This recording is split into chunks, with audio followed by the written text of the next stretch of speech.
All right, calling to order Sacramento City Unified School District Board of Education. We'll take a roll call.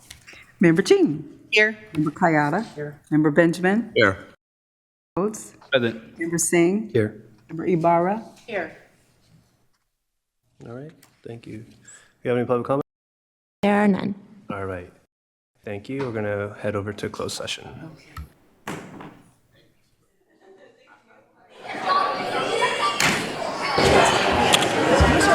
All right, good evening, everyone. Calling to order Sac City Unified School District Board of Education. Roll call. It's working. All right, please stand.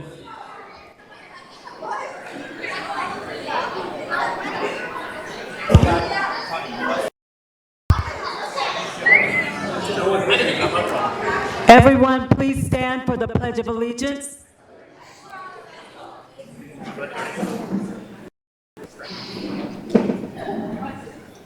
I pledge allegiance to the flag of the United States of America and to the republic for which it stands, one nation, under God, indivisible, with liberty and justice for all.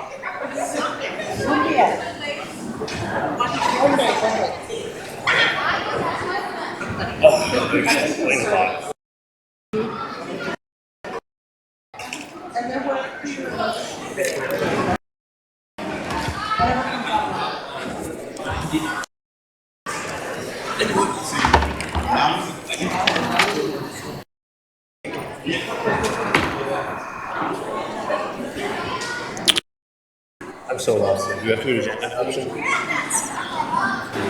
All right. Broadcast statement. This meeting of the Sacramento City Unified is recorded. Cablecast on Metro Cable Channel 14, the local government affairs, and DirecTV Uverse cable system. The recording will also be captioned and video streamed at metro14live.saccounty.gov. Today's meeting replays Wednesday, October 8th at 12 p.m. and Thursday, October 9th at 6 p.m. on Metro Cable 14. Once the recording of this meeting can be viewed at 14. We welcome the audience to address the board. Please complete a speaker form, which are located at the back of the room, and give them to our communications representative, along with any handouts you may have for the board prior to the conclusion of the item's presentation. Please speak into the microphone when addressing the board and state your name for the record. Please limit comments during public comment to items that are not on the agenda. If you do comment that is listed on the agenda, we will ask that you please defer your comments until your item comes up on the agenda. Please also turn off your cell phones or place them on silent mode. Thank you. 4.3 Stellar Student, introduced by board member Michael Benjamin. Yeah, thank you all for being here. I'm excited about this. This is kind of the best part we get, which is recognize our. So today we are recognizing Javier Mancada Orellano. He's an exemplary Baker Bear and very deserving of recognition for working hard in the classroom and on the field. Javier greatly in his academic focus, and his teacher reports that he's starting to see his learning take off. The thing around in his exception, we are proud and know that he's going to be successful. Keep it up, Javi.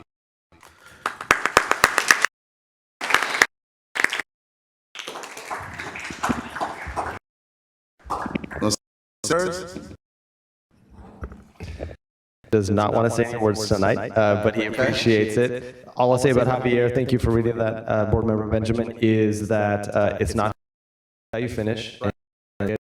In his 6th grade year, incredible. We're super proud of him. Yeah. All right. Okay, so we got a little something for you. I think we're all gonna come out and take a picture. Is that what we're gonna do? All right. We're gonna take a picture. Ready? Let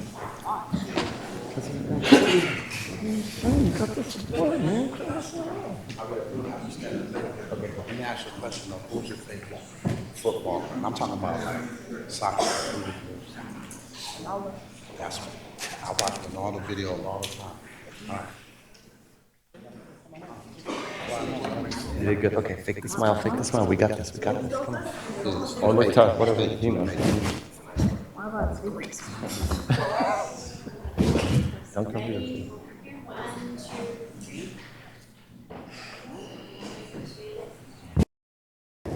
Okay, good job. Congratulations. I'm really gonna see you play. Well, let's connect. I sent an email too. Right on.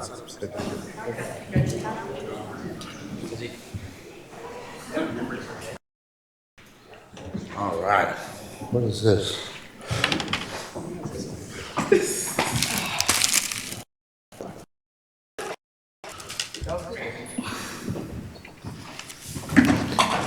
All right, moving on to 5.0, announcement of actions taken in closed session. Anne. Good evening, President Singh. There are 3 announcements for the session. First, the board approved a settlement agreement related to special education by a vote of 7-0. Second, the board approved a settlement agreement with contractors and company ACIC by a vote of 7-0. ACIC was the surety for the prime contractor on the district's transportation infrastructure project. The parties resolved the dispute balance, including the release to ACIC $16,016. ACIC will release its claims against the district. The settlement is a compromise of disputed issues and not an admission of any liability. And finally, the board approved by 7-0 a settlement agreement with SCTA resolving back pay placed on the salary schedule. In exchange for the payment of $50,839.40, the employee agrees to release the district from any and all claims. That is it. Thank you, Anne. Moving on to public comment. Brian. We begin with Brooke Shelley, followed by Mackenzie Golding and Julia Galloway. Just let me real quick. All in favor? All right, thank you.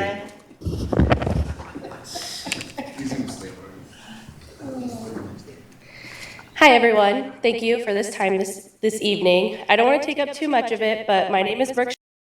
I'm a third-year law student at McGeorge School of Law here in Sacramento.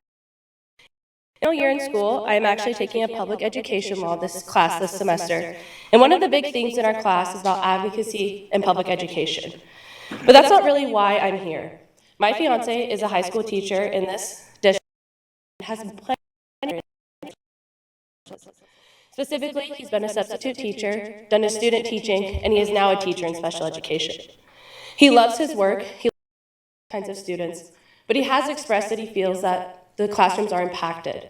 He believes that the class ratio should be a lot smaller so that the teachers can afford more attention and time to these students as they require more attention and time.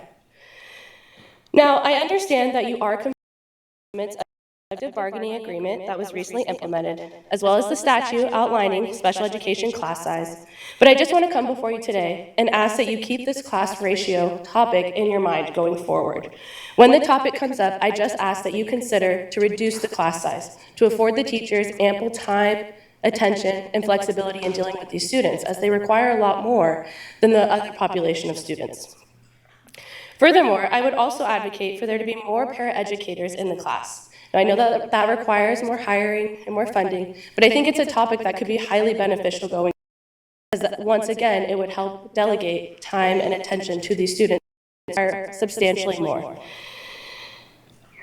I completely understand that you are limited to the collective bargaining agreement, but I just request that you keep this in your mind going forward. Thank you for your time today. I really appreciate it.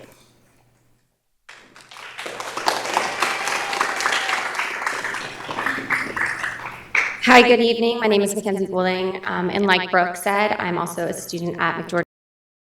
I am here to speak about the importance of maintaining and expanding the Career Technical Education, or CTE, trade classes within the district.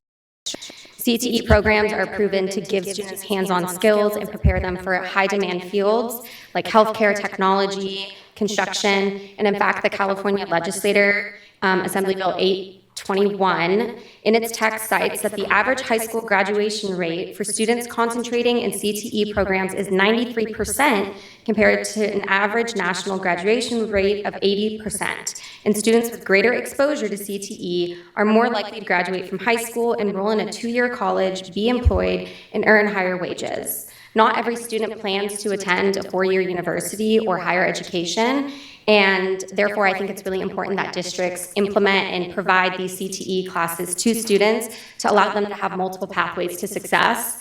By investing in these trade classes, you're not only strengthening your district, but also giving students meaningful opportunities to connect their education to what might be their future career. I encourage the district to just continue supporting and expanding these CTE classes, and regardless of any students' future, have this connection in order to prepare themselves for the real world in the future. Thank you.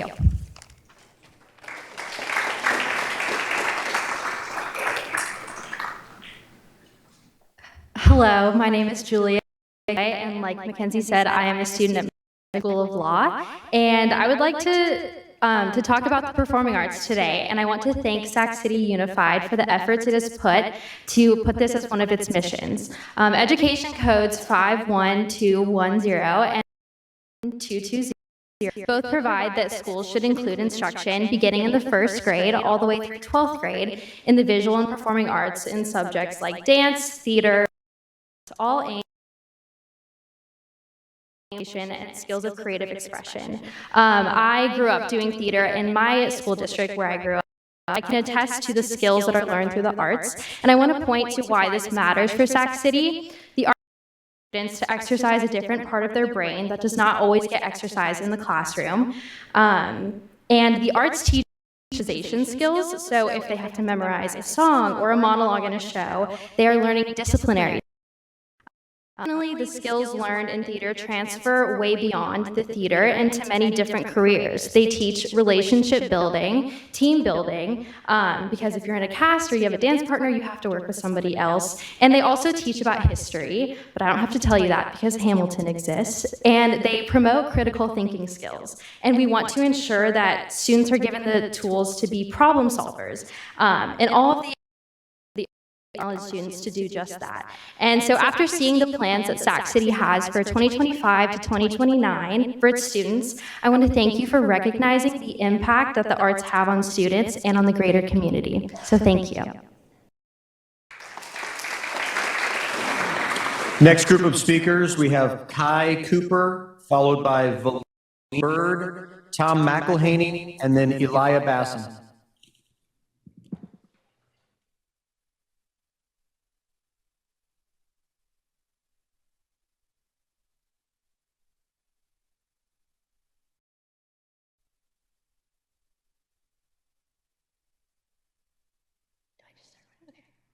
Hello, board members. My name is Kai Cooper, and I'm also a second-year law student at McGeorge School of Law. Today, I would like to discuss how to improve educational outcomes for boys and young men of color in your school district. Data from the California Department of Education shows us that less than half of students are meeting the standards for literacy and even less in mathematics. When we look closer at this data, minority students are farther behind, with most students underperforming and only a small percentage meeting the state standards. This data is alarming, and we need to educate and empower students to find solutions so they can graduate high school, go to college, or learn a trade. So I have 2 recommendations to improve these educational outcomes. First, these young scholars need to have a say in their education early and often. They are well aware of their learning styles and what could support them inside and outside the classroom. Providing a space for students to advocate for their educational needs is essential in their success. This looks like having their own leadership positions as early as middle school, and being able to have their own student-led school boards to advocate for their needs. Secondly, my recommendation is the implementation of community schools. I see that you are in the process of implementing 18 community schools within your district, and I thank you for your work on this. I would like to further advocate for all of the schools in your district to be turned into community schools, as the need is not only for students, but their families to be supported so that they can meet their educational goals. Thank you.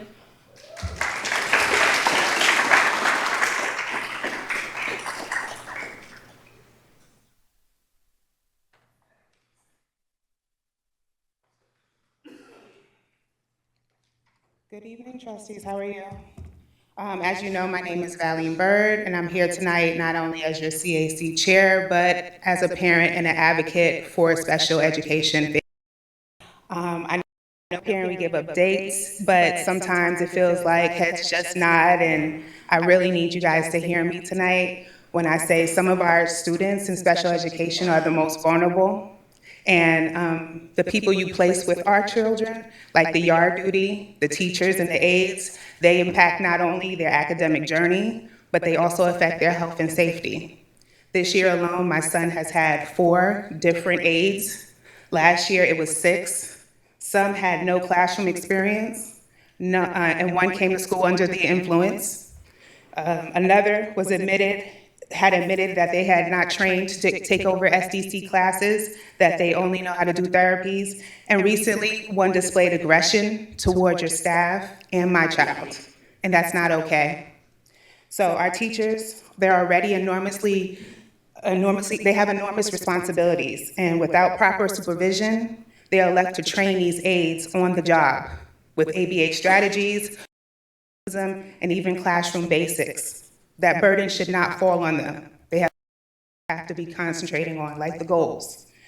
There has to be a better system. Aides need to be carefully vetted, trained in ABA and student support, given clear information about the students they are serving before they even walk into the classroom. And this just isn't for my child, it's actually for most of our special education families that come to me. And they're in your areas, they're in different areas, they're not just in one central place. Every single one of you have special education students. And so I'm asking, these parents deserve to be heard, and you need to know what's really happening on the ground. So I encourage you to spread the word, invite families into the conversation, and let their voices be part of the solution. And I also encourage you to take a deep dive into special education, not the data or the polished optics. Okay? Thank you.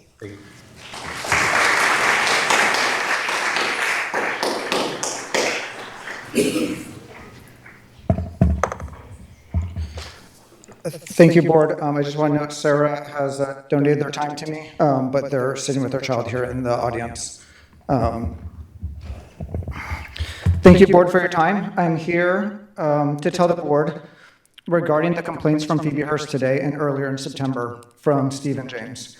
Phoebe Hearst staff and parents should be thanking the Board and all the administrators for the work they have done to help Phoebe Hearst maintain their discriminatory enrollment for almost the exact same amount of time that Mr. Erickson has happened to be a teacher at Phoebe Hearst.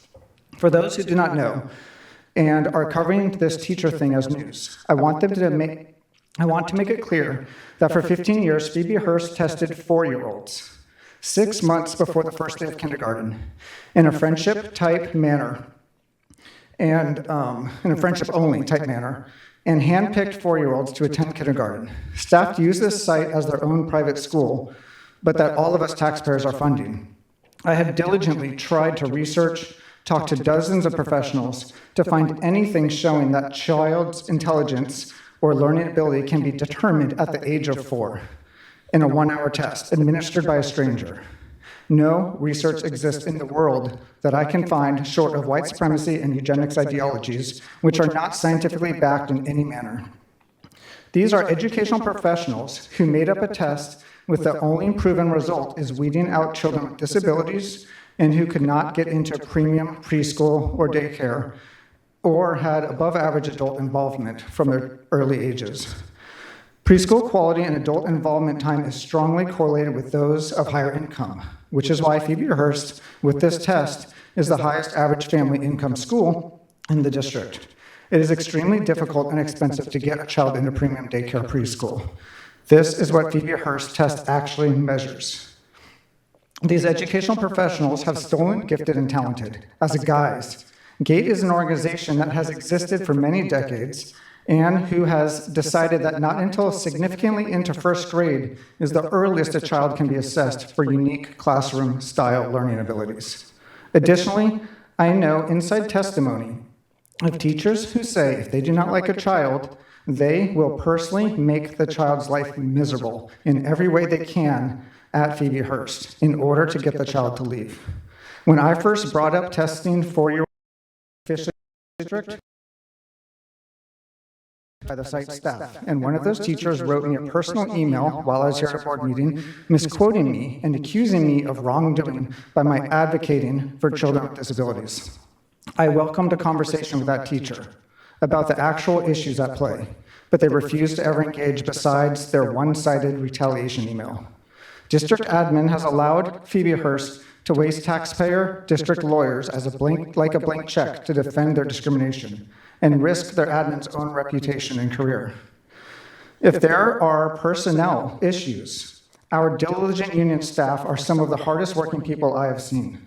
But staff and parents from this district have no grounds for wasting district time on complaints that are not related to all students of the district, without first disclosing the debt they have to administration for the handouts mentioned in this statement. I want to quickly note also the district replay excluded James and Eric's comments in the closed session public comments, but it's on the Sacramento replay. And I have much more to say, but I really thank you all for your time. Next is Tom McElhaney, followed by Zaira Joaquin.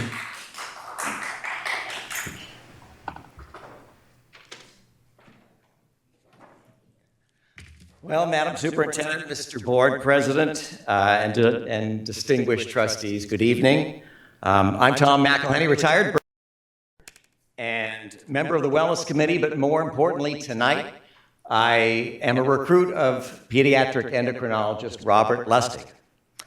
Tonight is a shout out to our website, which on the Wellness Committee side is soon to contain many lessons from the University of California Television. It's hosted by UC faculty members Robert Lustig, Kimber Stanhope, Alyssa Eppel, and Barbara Lariah. And to our faculty who might peruse or better yet use these lessons, and to the public that is rightly concerned with misinformation, I say this information coming from the medical school is reliable. And to two principals, Jim Peterson at Burbank, Jessica Martin at New Tech, my thanks for the welcome that you have shown Lustig's lessons. There's a fight, says Lustig, a revolution within the field of nutrition and health. What, he asks, are we doing in terms of our processed food environment? You can't have any form of societal intervention until the public is educated. We are trying to turn this chronic disease around. And I invite our district to delve into this troubling subject that he refers to and that he is an expert in. We can do it in humility and in humor. And we can begin to set our seniors on a path where they can successfully navigate our troublesome food environment. Thank you, guys.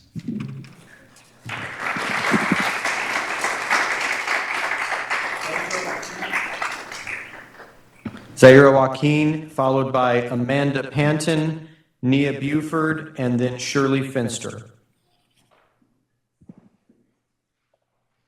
Good evening, board members. My name is Zaira Joaquin. I'm part of United Latinos. We are a civic engagement nonprofit. And today I want to bring your awareness about the initiative that we are partnering with the district and Civic Thread to initiate the Safe Routes to Live in South Sacramento. And this project pertains to Area 7, 4, and 3. We're focusing on Title I schools, and one of the struggles that as a nonprofit work we encounter with carrying out SRTS projects or initiatives is the interaction with the district when it comes to routing traffic to the website. One of the goals is for us to promote credibility around this project, and we want to funnel the community traffic to a website, and we can do it on our personal website or our partner's website, but we would also like to have the district support in that area.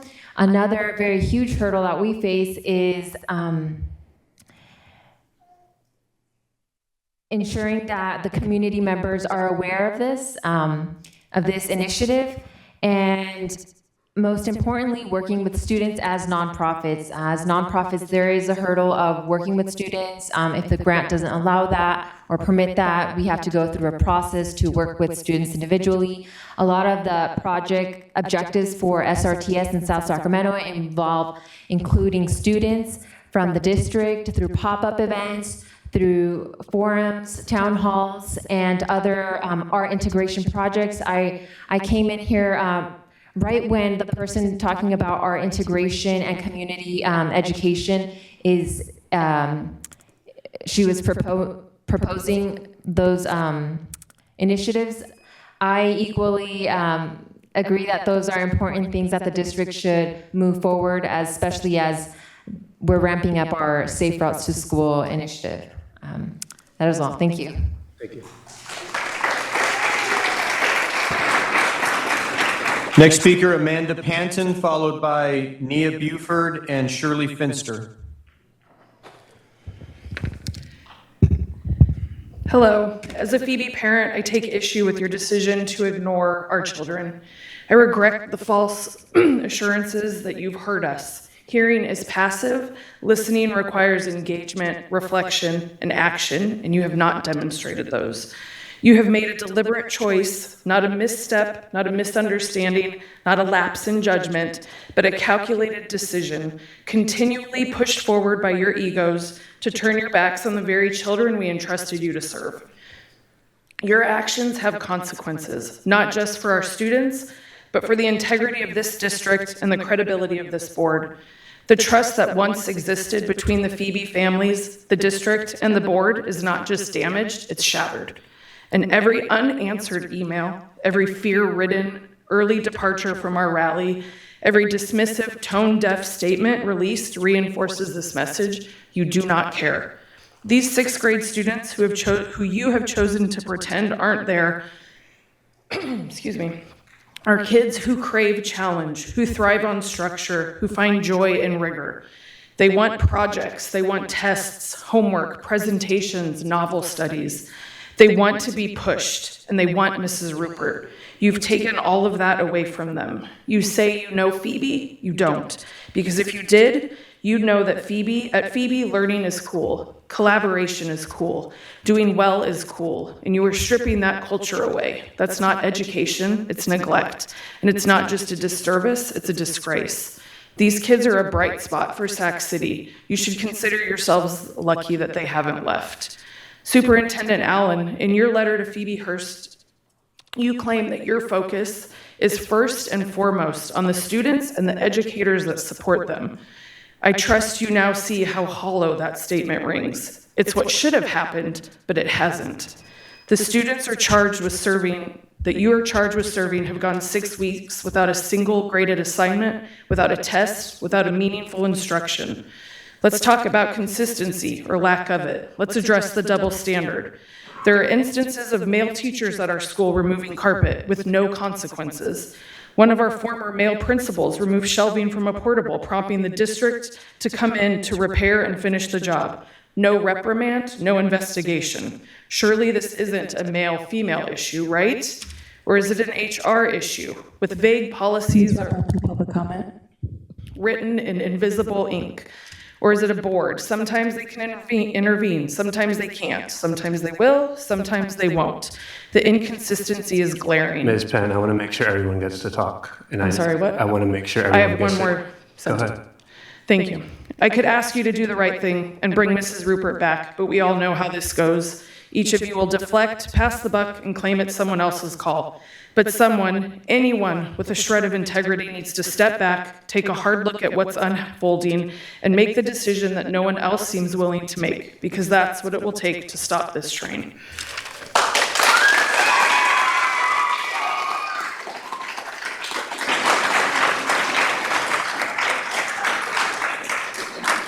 Nia Buford, followed by Shirley Finster, and then Seth Aites and Tyler Millsap. I am Nia Buford, one of Miss Rupert's 6th grade students, and now just a student in room 7. We were all excited for the chance to have Miss Rupert as our teacher one day. Everyone knows not only how amazing she is, but also her amazing personality, and most importantly, her teaching. I could tell how special of a teacher Miss Rupert was when I started at Phoebe Hearst. I saw how much her students loved her and how she cared for them the same way. Even though none of us ever got the chance to have her as a teacher, I was looking forward to the day I would officially get to, and that chance was not only taken away from me, but from many others. Losing Miss Rupert was like losing all hope in learning. Once everyone realized that she was not coming back, the classroom became a disaster. We were learning below grade level language arts and math, and it just wasn't fair at all for any of us. We had at least 9 subs in the past 6 weeks, and I've not received 1 grade on any assignments, missed out on field trips, and 1 teacher bailed on us. And this seems okay to you? It just feels like the students, what the school is supposed to be about, weren't thought about in this decision at all, when we are the ones being affected by this whole situation. Taking away someone like Ms. Rupert is not just removing a teacher, it's removing a role model, a mentor, and a person who made kids feel like they mattered. We have lost all hope in gaining any education, and we have lost someone who has made a huge impact in our lives. I just don't see how you could take away someone that amazing for ripping up a strip of carpet that has been there for years. Too many to count. People make mistakes, but ripping up a strip of carpet should not be one that you cannot forgive. Nothing was damaged, students didn't get hurt, so it's really confusing to me on how you made this decision to take her away. Ms. Rupert has been working at Phoebe Hearst her entire career, showing her dedication to teaching and to her students. We're asking you to listen to us, the students. We want Ms. Rupert back. She made the school better, and she made the students better. Please give us back the chance to learn. Thank you.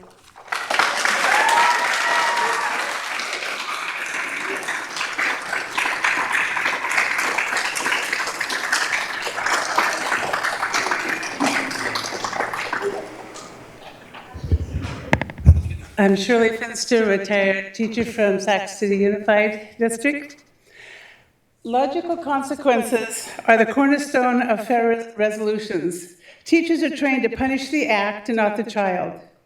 If Miss Rupert needed to be removed from her classroom because she was inept, unreliable, too harsh, racist, inappropriate, then why would you deem it appropriate to put her in another classroom and thereby putting other students at risk? On the other hand, if she was a valuable asset to her students, then why would you punish both her and her students going forward over a single situation that didn't impact her teaching or the students' learning, but rather simply offended the powers that be? Ms. Rupert's job description is to teach the curriculum in an effective and compelling manner, engaging students and getting results. Clearly, she excelled at that. The administrator's job includes giving Ms. Rupert and her students an environment that is conducive to learning. They failed to do that. Ms. Rupert had to deal with that failure. She could have shrugged it off as not her problem to solve, but that's not how committed, conscientious people operate. She is committed to doing what needs to be done to give her students an environment that is conducive to learning. This is nothing more than an administrator who has not had adequate training in conflict resolution, who mistakenly goes for the win, which requires the other person to lose. This is nothing more than a power play with no regard for the casualties left in her wake. Who benefits from this move? Not the students, not Ms. Rupert and her team. In fact, they have all taken a significant hit. So who benefits? And why does their need to prevail outweigh the needs and the well-being of all the students and the staff? Thank you.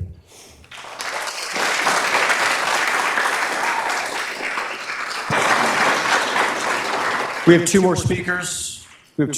Seth Aites for 4 minutes and Tyler Millsap for 4 minutes. Sir, before you go, I just wanted to say, Ms. Finster, it's beautiful to see. Ms. Finster was my 6th grade teacher at Bret Hart Elementary School.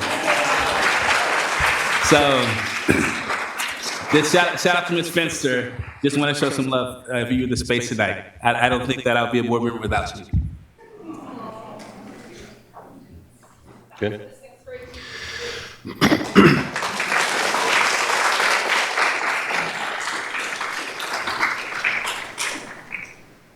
Good evening, trustees, President Singh, and Superintendent Allen.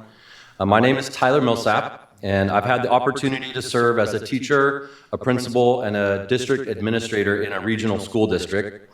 I'm also the parent of a Sac City student, and I am grateful for the excellent experience my elementary student is currently having, so thank you. I know your work is hard. I'm here to advocate for teacher Janine Rupert and directly against your decision as it currently stands to transfer her from Phoebe Hearst Elementary School. I've shared this story with many educator colleagues at various levels, and I'm met with a similar response each time. It's disbelief and some version of, what the fill in the next word as you will. I think it's important for you to know that your response to a well-regarded, long-serving employee has not only been upsetting to your own community, but it appears illogical, unfair, and vindictive beyond your community. I noticed a few references to restorative practices and restorative justice on your website. Specifically, your advertisement for community members to serve on your first restorative justice committee to, quote, support the integration of restorative justice principles and practices across the district's policies and systems, end quote. I find it hard to believe in your commitment to this principle, considering how you have let this situation unfold. I'll offer a contrasting story. One year, a teacher where I worked decided to paint their classroom without authorization, and while they were doing so, spilled an entire gallon of paint onto newly laid carpet squares. It's absolutely true that this well-intentioned teacher had violated district rules and regulations by doing this. However, the response to this teacher was not to drag them through the mud, shame them, and transfer them to a different school. Instead, the response was to re-educate the teacher about expectations and processes, instruct them not to do it again, and offer them the opportunity to pay for the damages, which they did. And then guess what happened? We moved on. And that teacher has remained at that site to this day, doing an exceptional job teaching mathematics well into their retirement years. Unlike your response, there was an opportunity for understanding, education, and restoration of harm. I cannot understand why you wouldn't want to take that same approach and model those principles that you are allegedly attempting to implement in your policies. Finally, I will share that it has repeatedly been mentioned that 2 other male employees at the site have also removed sections of carpet. And I'll admit, I cannot personally verify this information, but it's certainly out there. While I hope those teachers don't receive the same horrible fate as Ms. Rupert, I do hope that you provide some information about why this case is so different than Ms. Rupert's, so that your community isn't left with the impression that your actions aren't just punitive and disproportionate, but also unequal and discriminatory based upon sex. I encourage you to take a restorative stance and reinstate Janine Rupert to her teaching position at Phoebe Hearst Elementary School. Thank you for the opportunity to speak.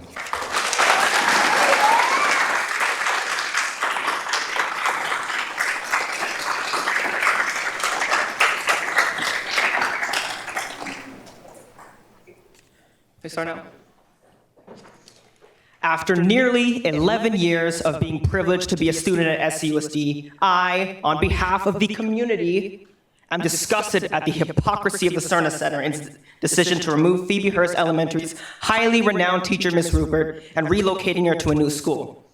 No words can encapsulate the division that the board has sown between the community and the district staff, the latter whose employment is intended to serve the best interests of the people.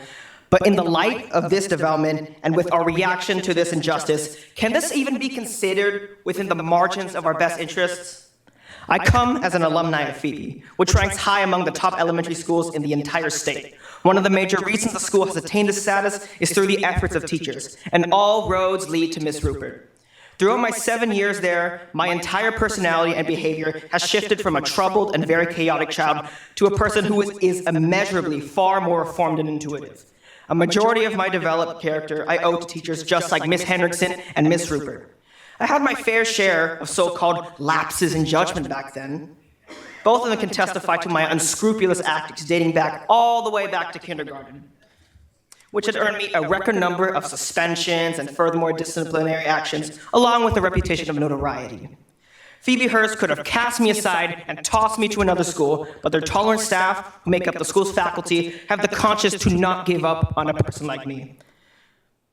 Instead of disowning me, they continue to shape me into what I am today, someone who has a drive to obtain knowledge.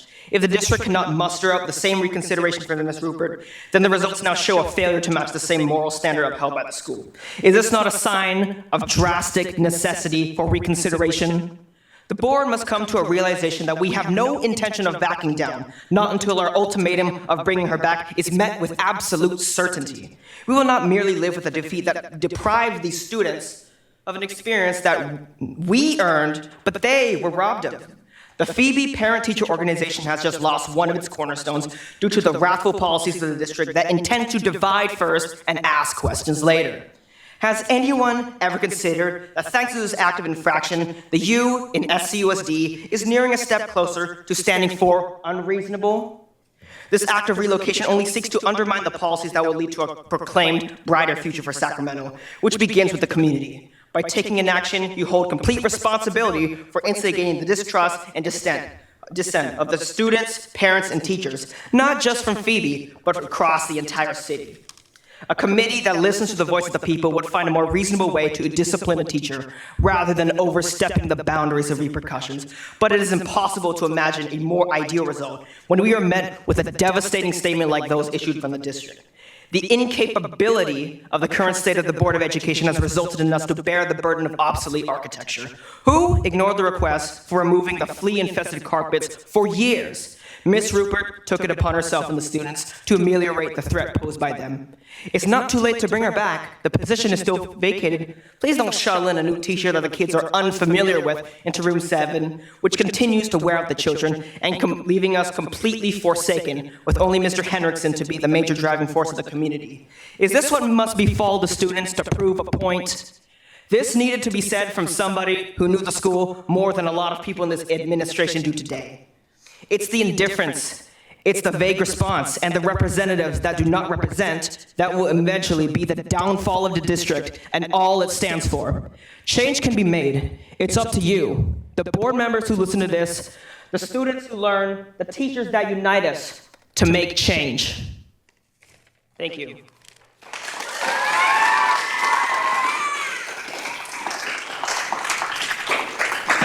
We have no more public comment.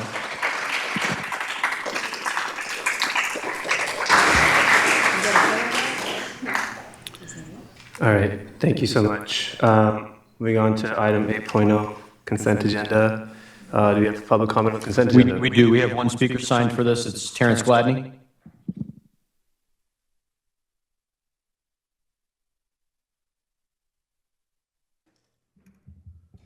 Good evening.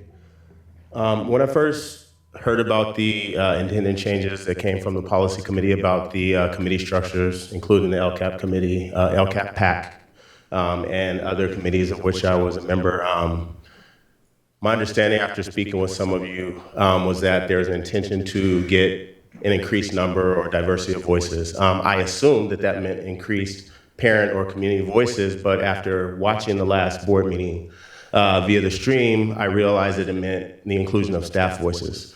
So a couple things, like the whole time that I've been an advocate over 15 years in this district, anytime something has been proposed from the community, the immediate response is that we have to negotiate that with labor partners. So my understanding then is that in processes that are inclusive of processes that come from the LCAP, there's already a voice for that component of our community. So to see that now there's equal representation of staff and parents and community members on the LCAP PAC, which is intended to be a parent advisory committee, which I didn't see in the agenda. It just says LCAP committee. CDE says it is a parent committee. It has to have at least 51% parent or guardian representation. So as it's written, it's non-compliant. So what can we do at this point? I think from you guys' governance perspective, I don't always agree with a lot of what happens on that side, but what I have seen with some of the ad hoc committees that have occurred in the past is that they were noticed, they were accessible and open to the public for participation. I still have calendar reminders for fiscal transparency, for facilities. From way back as far as like 8 years ago, I still have those items on my calendar. I would ask that you guys pull this so that it is compliant. My understanding is that SCOE sent an email to our district earlier today to let you know that it's non-compliant. Let's start with conversation and inclusion so that a parent committee can actually be a parent committee. We have an event on the 22nd where we're encouraging people from school sites to follow pathways into increased district leadership and engagement. We literally just removed 9 possible seats for them to do so without the inclusion of them. So it seems sort of undermining to our intended and stated purpose. So I would ask that you guys pull this, revisit it, and make it compliant with what the intention of that. There's no precedent in this district, and I have not heard of any other parent advisory committee where there's 50% representation other than like the CSAC, but that is different, right? LCAP in its intention was so that local representation, parents and guardians have a voice in how this happens. Also, as a district that serves middle and high school students, we have to have a student advisory committee. And we have one in terms of leadership overall, but I don't know if it's been articulated that they have responsibility to also provide comments and input and advisement to this LCAP and LCFF. So I would ask that we just do a little bit better. Thank you. Terrence.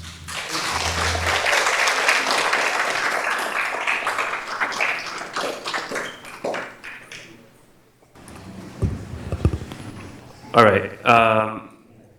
Thank you for the public comment. 8.0 consent. Do we have a motion to move? I would like to pull 8.1D and then move the rest of the consent agenda. All right. Member Jean? Chinua, did you want to pull something? To add your name? Oh, we're going to do it next. We're going to do it next when I talk to Jesse about Okay, thank you. I apologize. No problem. I didn't talk to you. All right. Thank you, guys. The motion we have is to approve with the exception of 8.1D, so we can have a conversation by Member Kayada. Do we have a second? All right. Student preferential vote. Aye. Roll call. Member Jane? Aye. Member Kayada? Aye. Member Benjamin? Aye. Member Navarro? Aye. Member Rhodes? Aye. Member Singh? Aye. Member Ibarra? Aye. Thank you. Member Kayada, the floor is yours. All right, so I had some comments on 8.1D, and it should not take too long, but I would ask for your patience. I wrote it down to make sure I got it right. So 8.1D deals with the approval of unauthorized vendor payments. This item asks the board to approve these additional unauthorized vendor payments.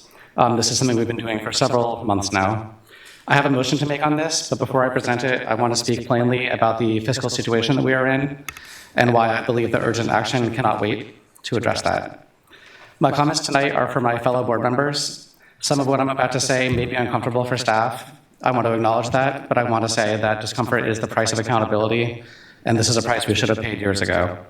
I want to be clear that I did make staff aware of my plans to discuss this. My intent is to clarify the board's fiscal obligations so that the board and staff can work together collaboratively in the future to prevent this from happening again. At our last board meeting, staff informed us that the district has spent tens of millions of dollars before requesting authorization by this board. This item continues to add to that tab. One of our most basic obligations as a board is to adopt a budget, setting priorities for how we use our limited resources, and giving staff a roadmap to follow. But for that system to work, staff must spend within the authority we set, not ignore the budget and ask for retroactive approval for unauthorized spending. More importantly, we can only express our priorities as a board and as a community through our budget if spending falls within that budgetary authority. When it comes to our budget, the buck stops with the board. Staff compared our shortfall to a tsunami about to wipe out our city. The wave was not an accident. It was allowed to build for years.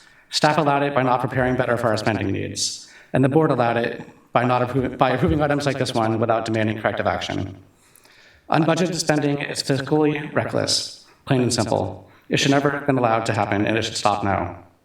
In any other organization, public or private, including governmental, this level of fiscal mismanagement would have led to immediate terminations. I'm not asking for that tonight, but I want to be clear. Accountability must be real. Staff who allow this must have their duties, reporting structures, and fitness for their roles closely reviewed. Staff need to understand their obligation to ensure that each dollar spent is in the budget. Our fiscal challenges are not confined to just one area. However, the challenge before us tonight, and it's a big one, relates to special ed. We must tackle this item as a first step towards taking control of our finances. We have known for years that our special education department spending is a problem. A 2017 report that a previous board commissioned from the Council of Greater City Schools made this abundantly clear. The state auditor flagged it in 2019. Parents have raised it for even longer, recognizing that we keep spending more, but outcomes for our students with disabilities are not improving.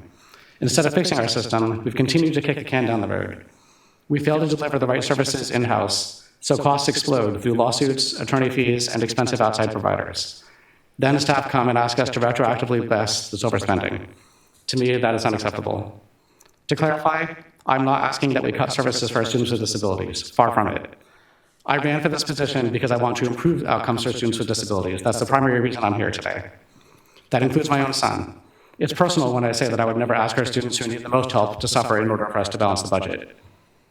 What I'm asking is for better planning and more intentional spending. We need to invest in our own staff who will provide better services than contractors and save us money while doing so. We need to be deliberate in the guidance that we provide to IEP teams around what is the most appropriate and the least restrictive service for our students. The answer is not always to select the most expensive outside contractor, but it seems to be the culture in a district is to do just that. We can improve outcomes for our students with disabilities while saving money. I've raised these concerns since my first months on the board. Staff has asked for more time repeatedly. Well, for me, that time is up tonight.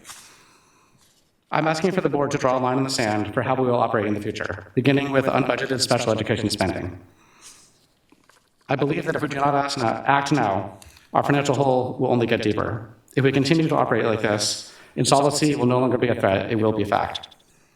In my view, our path forward starts with 3 key actions that reflect a cultural shift in how our district operates.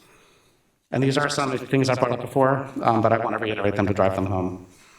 Number 1 is that we conduct more thorough audits. We need deeper audit procedures and a new independent auditor to take a hard look at our books and practices. I know that this can be done because I did this work for the state of California. The board has already directed this to happen, and yet it has not been meaningfully implemented. Number 2 is to shut down unbudgeted spending. No more spending first and asking permission later. Every dollar spent must be reflected in the budget. If we find ourselves spending more than anticipated, we need to course correct mid-year, not keep spending and wait for our actuals to see how much damage we did. If services are delayed as budgets get revised, staff need to prepare for that. That is how budgeting works. Number 3 is to bring legal counsel in-house. We need a strong cabinet-level attorney, a member of the cabinet team, who can set comprehensive legal strategy and control our outside spending.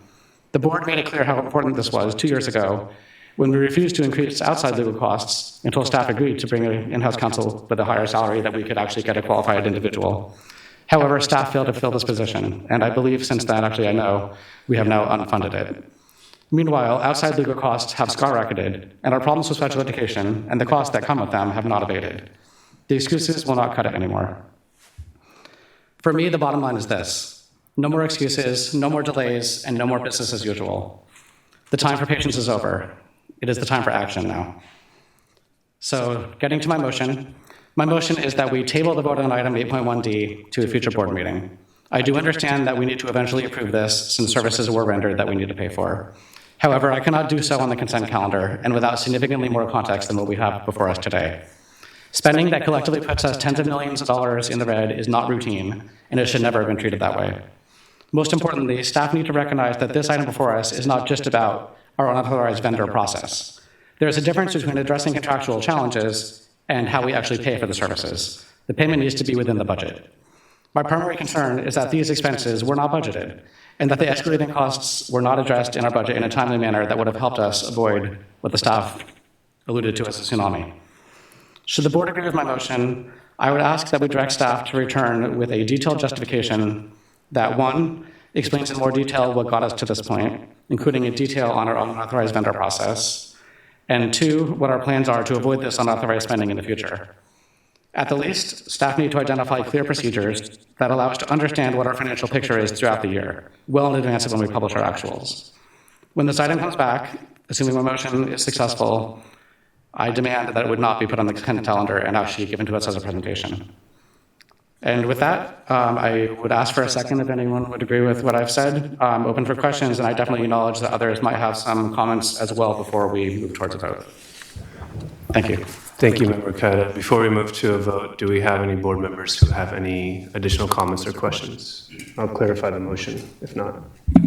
Member Rhodes. I would just say that shutting down unauthorized spending, I definitely agree with that. And having a conversation around how we better in our system gain accountability and better track record of making sure that we're staying in our budget is something that's going to be very important, especially moving over these next year or so. So I will move it forward.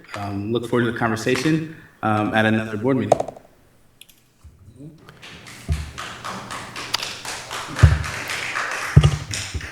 Any other members have any comments? All right, to clarify, the motion is to table with a request for staff to present this rather than have it on consent agenda. So do we have a second? Oh, you already seconded, all right. We will go ahead and do a vote. So we'll start with student preferential. Aye. Member Jean? Aye. Member Kayada? Aye. Member Benjamin? Aye. Member Navarro? Aye. Member Rhodes? Aye. Member Singh? Aye. Member Ibarra? Thank you. All right, moving on to item 9.0, communications from our employee organizations. Let's start with SCTA.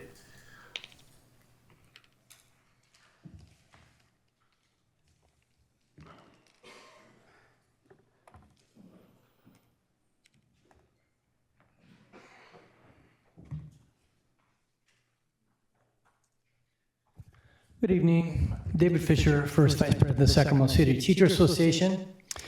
So, like all of you, we were concerned and surprised by the information that we learned about the district's budget, right? Based on unauthorized spending from unauthorized contracts that were spent last school year.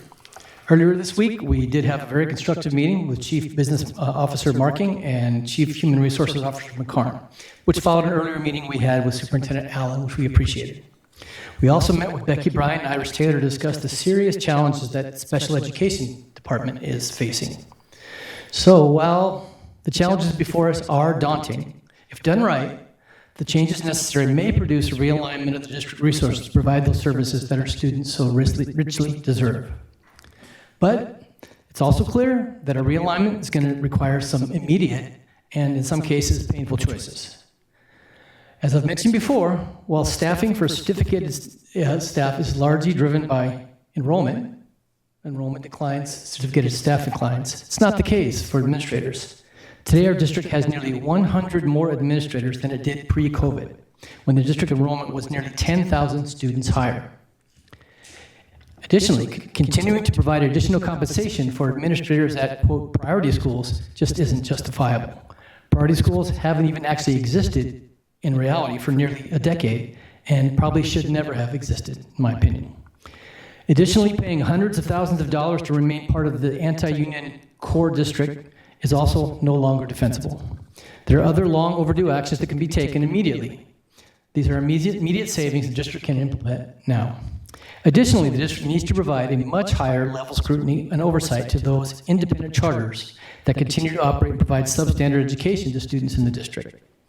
Listening to the presentation from Aspire last meeting, it seems clear that the district would be entirely justified in denying that charter, particularly in light of AB 1505, which includes fiscal impact on the district as an additional reason to justify a denial of a charter.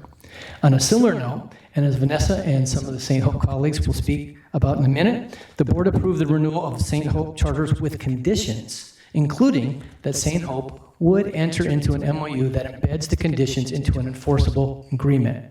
St. Hope has continued to thumb its nose at the district and continues to stall and delay as the negotiations appear to be heading to another phase.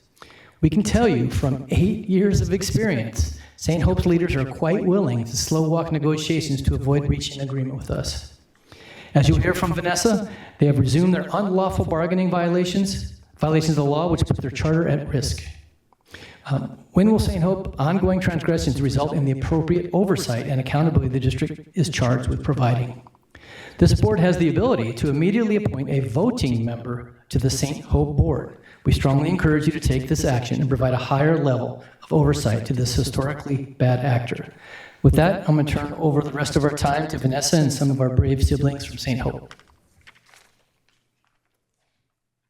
Dear Superintendent Allen and SUSD Board Trustees, attempting to bargain in good faith with St. Hope Public Schools is beginning to feel like a fool's errand.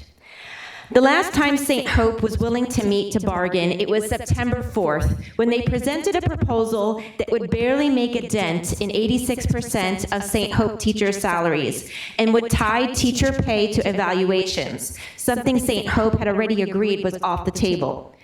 They canceled our September 24th meeting and now suddenly are not available until the end of October. We have made ourselves available every day, and considering that Superintendent Ferguson does not live in the Sacramento region, we have even offered Zoom as a possible option. St. Hope continues to delay negotiations in bad faith. Meanwhile, teachers continue to resign. Another teacher quit this week, sharing with me that he simply could not afford to be a St. Hope teacher anymore. It seems like the only thing St. Hope considers to treat with urgency is their union-busting campaign that they continue to wage on St. Hope teachers. We have filed charges with the Public Employment Relations Board for interference with union meetings, bad faith bargaining, union-busting conversations led by a contractor hired by St. Hope, and violating teachers' rights to wear a T-shirt with union insignia. This week, the most senior ELA teacher at Sacramento High School and vocal leader on the St. Hope SCTA bargaining team was officially reprimanded, sent home, and warned of potential termination. The reason? She wore her red SCTA shirt to demonstrate support for the St. Hope teachers' efforts to secure a fair contract. It is well settled that public employees have the right to organize and bargain collectively. This broad right includes the right to display union insignia and slogans. Absent special circumstances, any restrictions the employer places on the display of union insignia, such as union logos on T-shirts, are considered an unlawful interference with employees' broad right to participate in the activities of their exclusive bargaining unit. St. Hope's explanations of their dress code are absurd. First, they said the teachers couldn't wear their union shirt during the school day.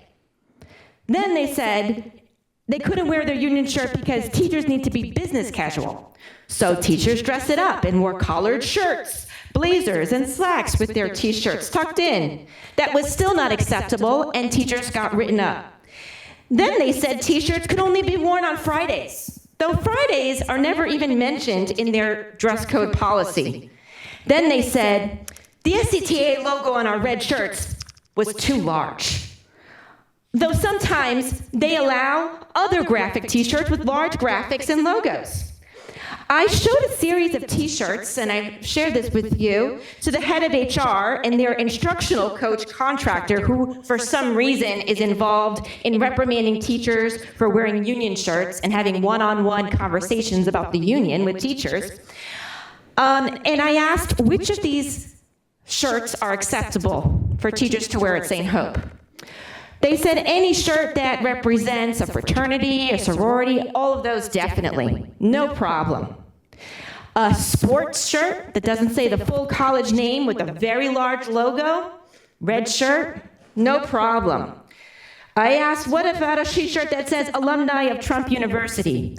They said probably, but they had to double check if that was a real university. I then asked, what if a teacher wanted to promote college, Los Rios College, by wearing a CFT t-shirt, the Union of the Teachers of our local colleges? They said, absolutely not. That was their easiest decision.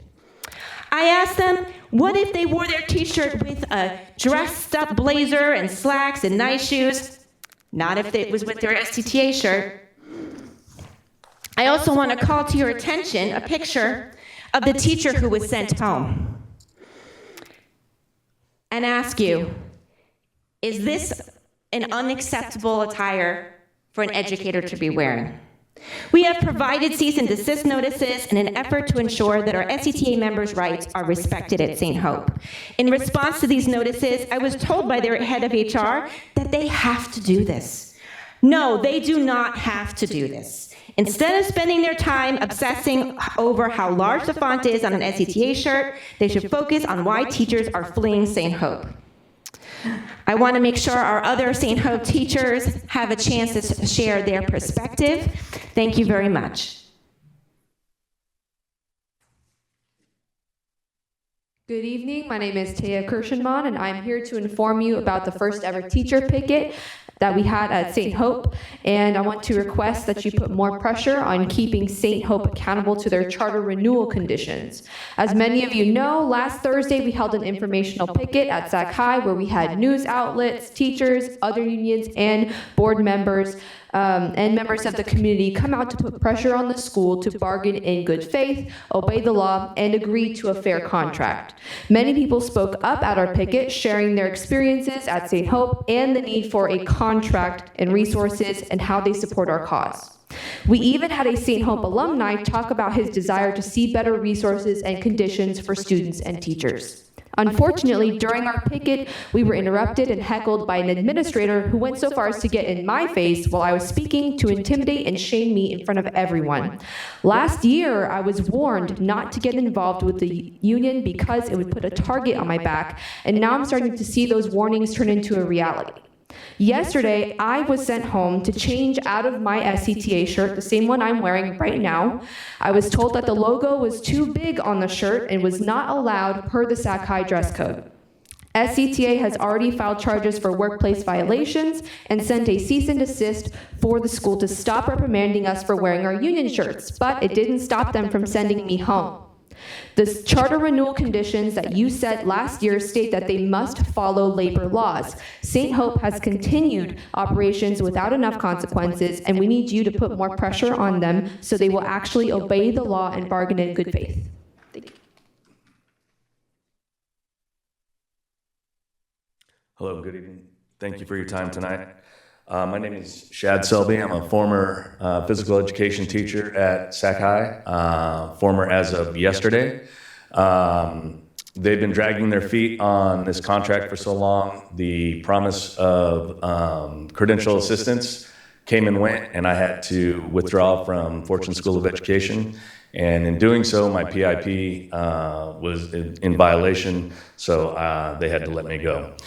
However, my experience is not unlike all of the other educators at Sac High. And I come to you to tell you about their not meeting education code. In physical education specifically, California says that you need to have 400 minutes every 10 days for moderate to vigorous physical education. And right now I'm at 260 and my cohort is at 180 because they're a charter school. They get to do what they want. And we have to teach 2 days of in-class instruction and 3 days of in-class instruction. We alternate by quarter. No curriculum. I asked, what should I teach for the in-class instruction? I was told to figure it out. I said, what about the moderate to vigorous activity? I was told to have them come up to the board and write things on the board. That's physical activity. Also, we don't have a female locker room, so I can't have the women dress, so I can't have the men dress. That affects issues with Title IX. No locker room for PE, no locker room for women's sports. I was a flag football coach at Burbank, and I wanted to be a flag football coach at Sac High, but they didn't have a budget for an assistant coach. They had already had a budget for a head coach. They don't have equipment for the flag football team. They don't have any other facilities for the flag football team, whereas the football team has everything that you could possibly imagine. Flags didn't even come in until last week. We're halfway through the season. I'll speed up here real quick. I have been calling attention to safety issues at the school. In particular, water grates around the field were broken, easy ankle busters, broken benches, broken equipment. Again, no female locker room. The female softball coach office is in the male locker room. I don't know why. For doing this, I was labeled a table shaker by the AD, and this is not out of the ordinary. I was told my first day of Q4 last year that I should keep my head down, don't say anything, and I'll be fine. Well, it's not fine, it's broken. And I implore you, no, I demand that you stop listening to us and you start taking action. Thank you very much.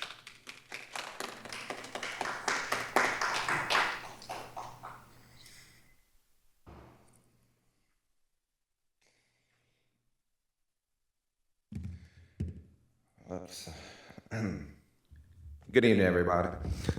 Before I became a teacher, I spent 20 years in the United States Army. I worked as a scout doing reconnaissance, I worked as an intel analyst, and I worked as a recruiter. I retired as a sergeant first class with more than 3 years spent in the combat zone of Iraq. My career was defined by discipline, sacrifice, and unwavering commitment to the mission at hand. Now I stand here not in uniform, but as a person that stands in front of a classroom. And I can tell you this, while the setting has changed, the core values of service, dedication, and responsibility remains the same. In the Army, we knew that no mission could succeed without preparation, resources, and commitment from leaderships to take care of their people. Soldiers put their lives on the line, but rely on the government to equip them with what was necessary to succeed. Without support, the mission was compromised. Teaching is no different. Every day we step into our classrooms ready to serve, not with weapons, but with knowledge, patience, and resilience. Our mission is to shape the next generation, to prepare them to be strong, capable citizens. But just like in the military, we cannot succeed if we're not given the proper support. That is why a fair contract matters. This isn't about asking for luxuries. It's about ensuring we have the tools, the respect, and the stability we need to carry out our mission. Just as soldiers deserve honor, fair compensation, and lasting support, so do teachers deserve contracts that reflect the gravity of our work and the responsibility we carry. When I think back at my years in uniform, one lesson stands out. No mission succeeds without unity. The same holds true here. When we stand together as a union, we affirm that our mission is collective, our strength is shared, and our voice cannot be ignored. I served my country abroad. Now I serve my community at home. I am proud of both, but I also know service requires support. And for us as teachers, this means a fair contract, one that honors our commitment, strengthens our classroom, and invests in the future of our students. Thank you very much for your time. Thank you. Thank you. Thank you. SCIU, TCS, Teamsters, UPE. Next up, we have our district advisory committees. We'll start with the Student Advisory Council.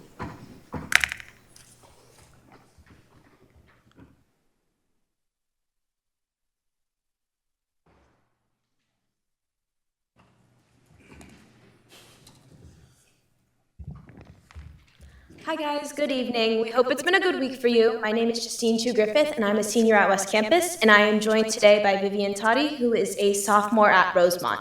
We are excited to share a quick update on the Student Advisory Council's progress, highlighting our developing skills in research and data collection. To start off with an encouraging note, our youth leaders have identified research tools to collect both qualitative and quantitative student data regarding their experiences in SUSD. This strategy includes developing youth surveys that include short, open-ended questions similar to the survey from 2 years ago, which got over 1,500 student responses. We're also looking to potentially identify individuals that would be open to interviews from these surveys, and we are looking at facilitating listening sessions at our high schools to receive more detailed responses. The focus areas we have brainstormed and hope to learn more about include what students want to change within the district, ways the district can better support post-high school aspirations, and how to improve student motivation. The SAC also has a different approach this year. We're going to be expanding on who we collect data and input from. We would like to hear more from our teachers and staff as they offer insights and another perspective in regards to what is going on at our school sites. The SAC would also like a more open understanding with a new lens, and seeking teacher and staff perspectives could potentially offer reliable and honest feedback and more in-depth understanding of the complexities between students and social issues. Secondly, we would like to circle back and address the parking concerns at Rosemont High School. It is to our understanding that socioeconomically disadvantaged students are waived from being charged for parking, and we would like to thank you for that clarification. However, there are students that have allegedly not been waived from charged parking and claim that they continue to be fined. We would like to urge a little bit more communication regarding these regulations between the school administration and student body.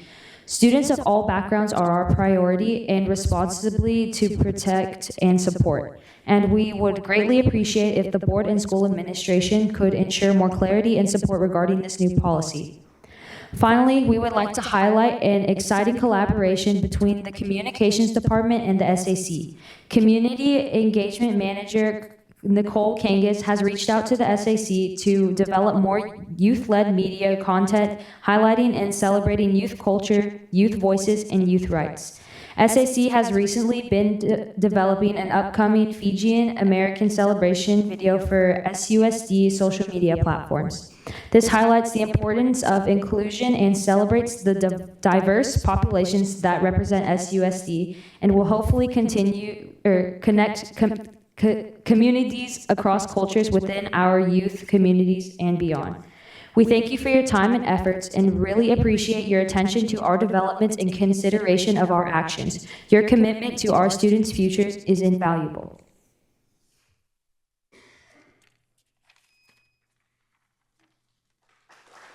Thank you. Community Advisory Committee.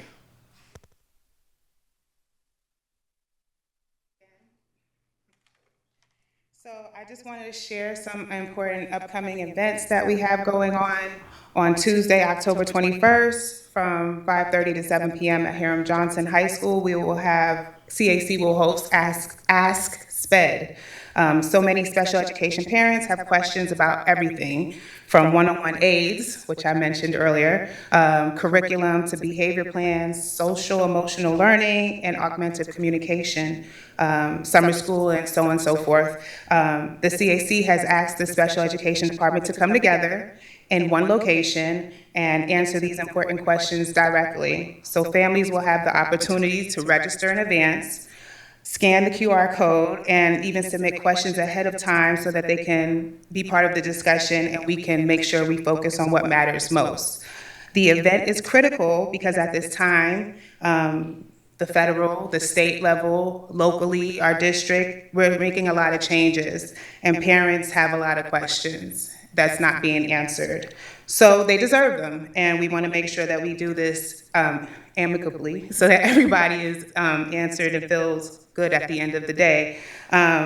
It's hard, but this is our second annual, and we're going to be streamlining it to make sure that there is no confrontations and so on and so forth, and that's why we have the Google form to be done beforehand.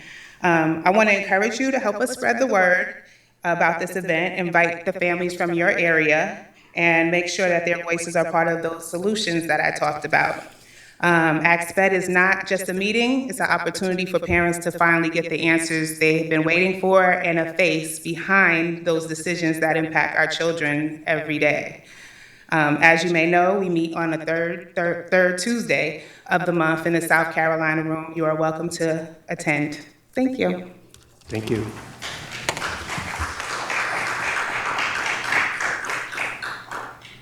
Next up, the District English Learner Advisory Committee. After that, we have LCAP, BAAB.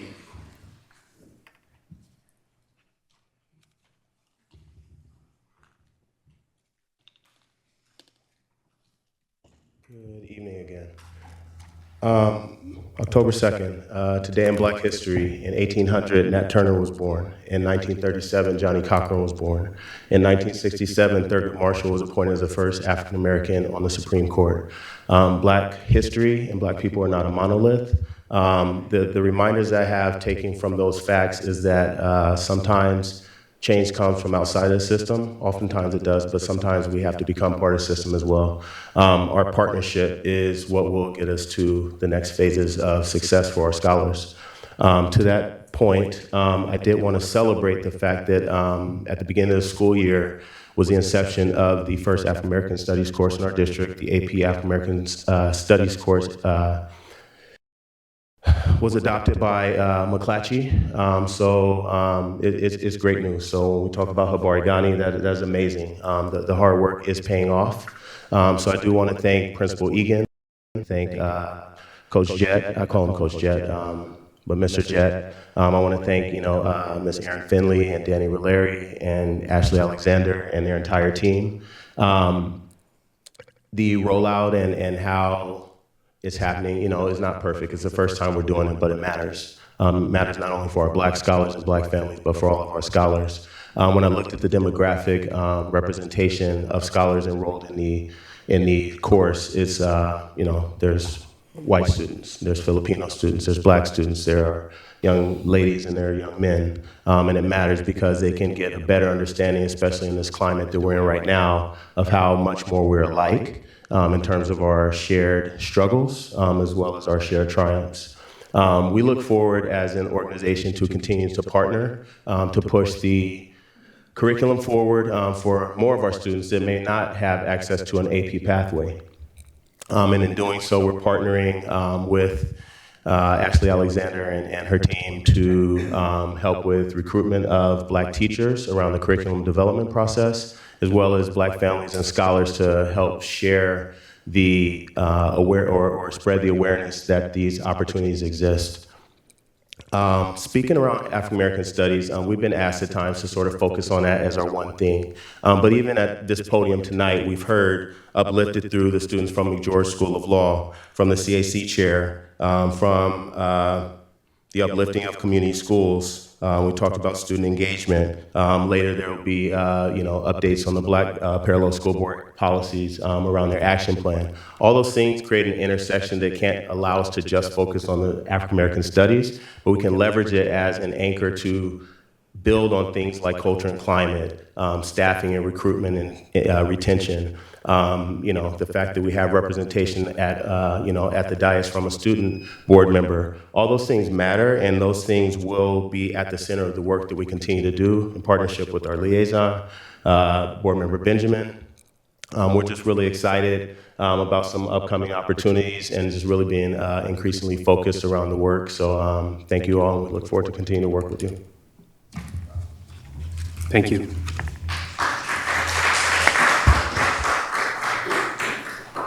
Community Schools Advisory Committee, and then American Indian Education Program Parent Committee.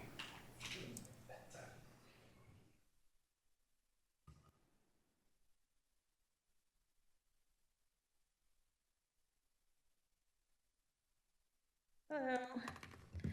It's been a while since I've talked with the countdown clock, so I might go fast. Hello, board member, or trustee, superintendent. My name is Catalina Avendano. I'm the secretary of the American Indian Education Program.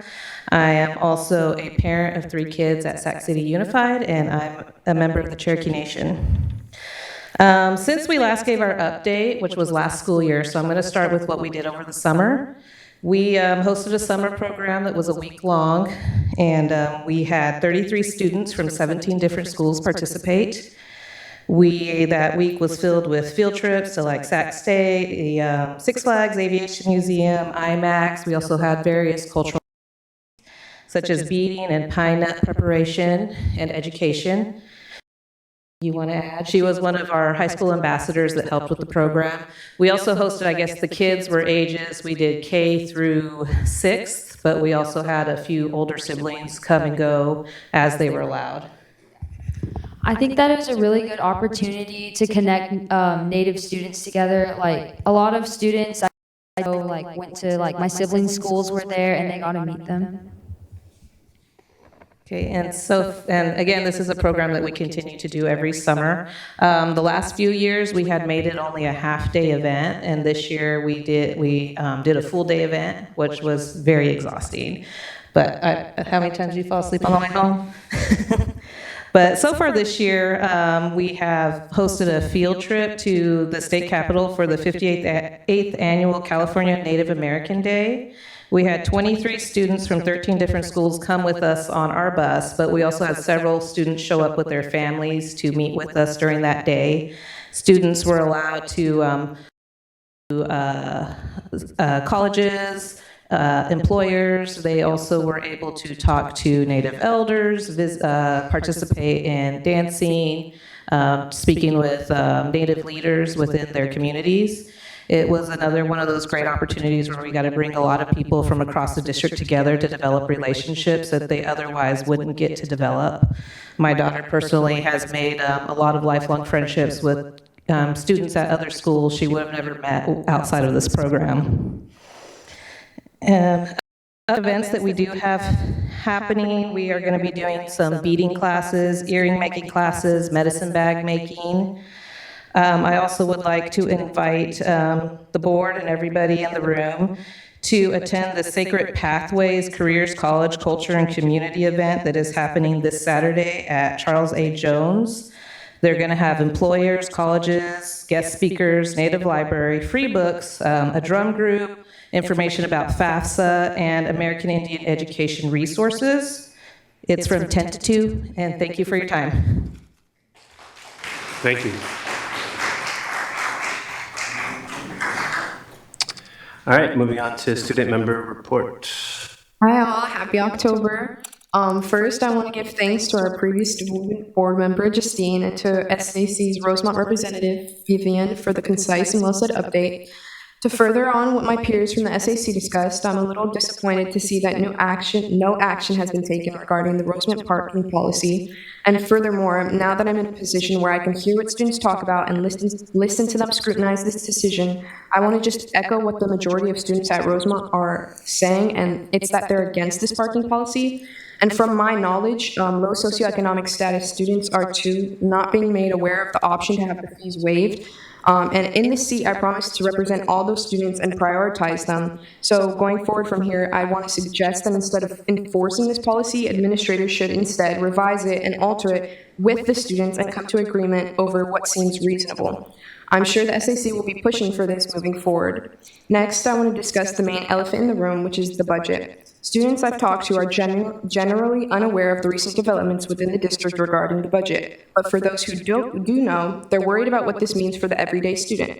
I really do encourage the board to keep communication with students over this issue and be as transparent as possible with them as we can. Lastly, to kind of end on a more happy note, I want to share out more resources once again for our students who are interested in post-secondary options. There will be a college and career fair on October 11th at Rosemont High School, and I highly encourage all students to put aside any hesitation. I've attended this fair for the past 2 years, and it's done nothing but help me narrow down what I want to do for my future, while also connecting me to more opportunities and specifying my details for applications to colleges. And then lastly, if Terrence is still in the room, I'd love with him and connect him to my BSU at my school. I go to West Campus, so if he hears this, wherever he seems to be, then that would be great. And yeah, that's it for me. Thank you.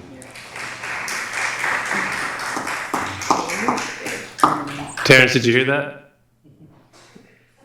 You got to connect. Okay. All right. Thank you. Superintendent report. Thank you, everyone. I want to remind our families that the district is seeking your input on a proposed academic calendar change that would begin during the 26-27 school year. The district is considering a permanent calendar change to a mid-August start date and a late May ending. We have identified a handful of important benefits to students, especially those in middle and high school grades. These benefits include better timing for final exams, an earlier practice season for fall sports, improved workforce opportunities for students. Families should have received a survey through Parent Square, and the information will help us gauge whether our families feel these reasons are important enough to them as well to warrant a change. Please help us by completing this survey. Before the board considers the change later this year, we are offering 5 community meetings at our comprehensive high schools to provide a forum for your feedback.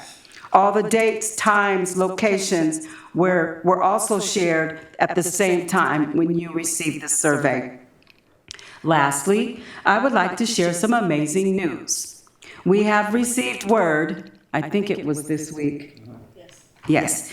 From the California State Board Association that Sac City's plan for reimagining school safety has officially awarded the Golden Bell for school climate and safety.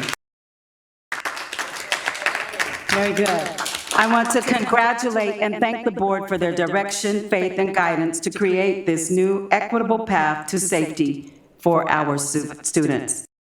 I want to thank Mr. Lozada, he's not here tonight, and the Safe School team for their tireless work and all of our safety and intervention staff at our schools.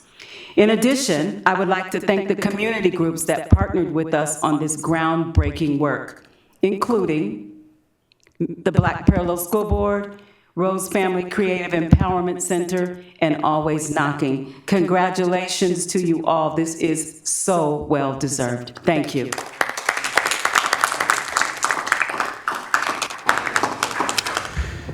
Thank you, Superintendent. Next up is me, and then it's all of us. So I'll start with this.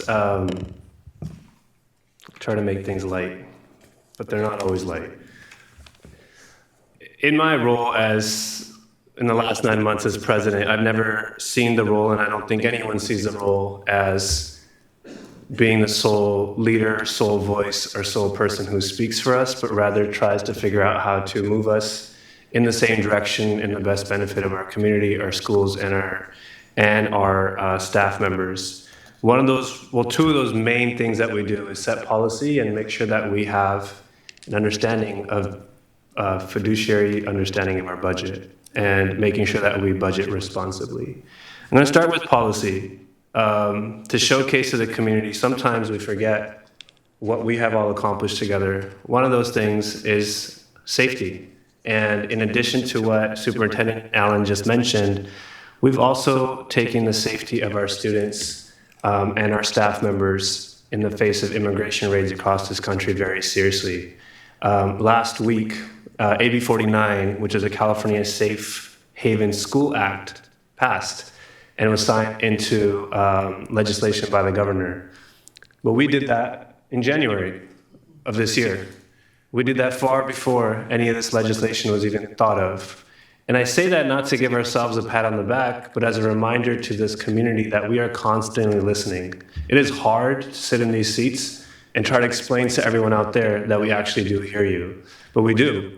And part of that is taking action before it even becomes something that's Instagrammable or social media exciting or gets us a bunch of likes or views on the internet. Sometimes the things we do are quiet, and they're quiet on purpose in order to protect those who wish to remain in the shadows, not because we want them in the shadows, but maybe that's where they're most safe. And that includes our students and our staff members and others who continue to protect our kids at our school sites. So I just want to mention that.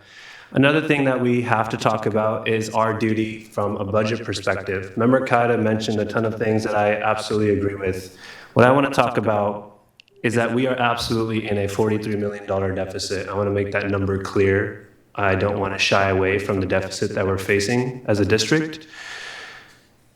And when we think about this deficit, I also think Well, we're in these positions because you elected us to be in these positions to figure these things out. I don't think anyone wanted to be in a deficit. I don't think any of us were expecting this. And absolutely the funding woes that came about were definitely unexpected, which is what has raised us to have the questions that we have as a board. Because our job is oversight, our job is policy, our job is not the day-to-day. But if we need to figure out how to support our staff in a way that the day-to-day issues can be supported and fixed so that we can balance our budget, then I think this board is prepared to take certain actions and guidance so that we can help all of us move forward in a position that gets the students the absolute support that they need, and that those cuts do not come to their classes and they do not come to the support services that help them succeed in Sac City Unified.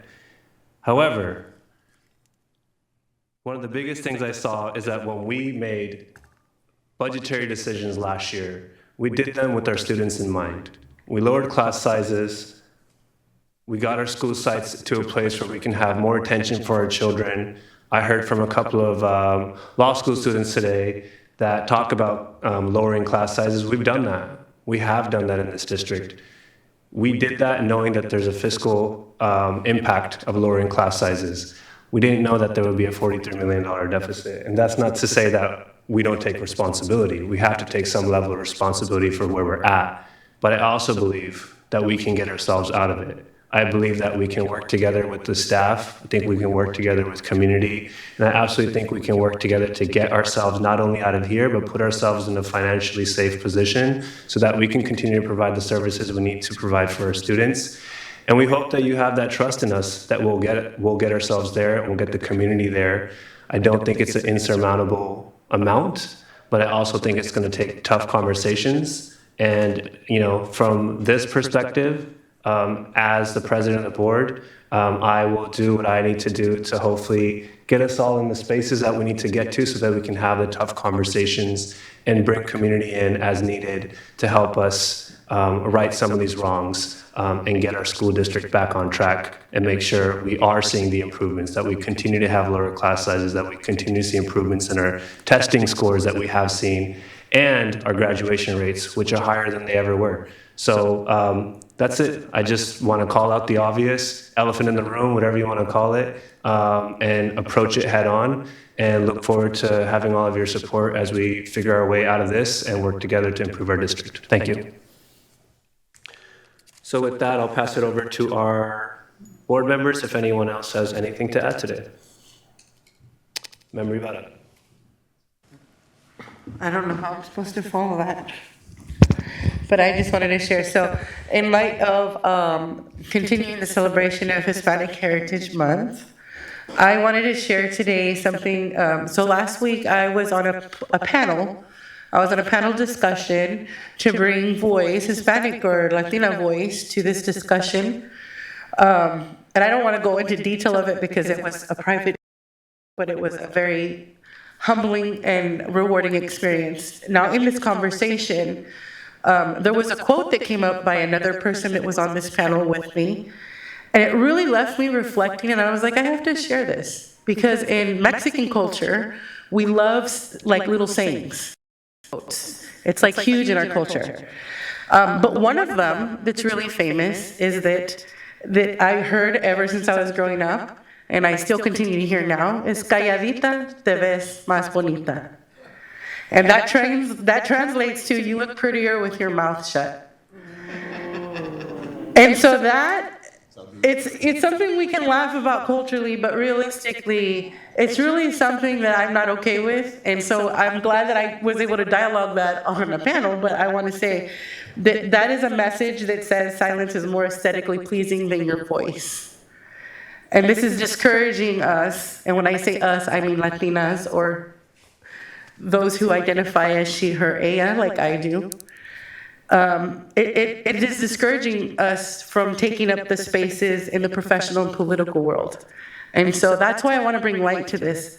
Now, as I dug deeper into this discussion and looked at research and saw some pretty cool research around voting statistics in the recent elections, Latinas hold a pretty powerful place.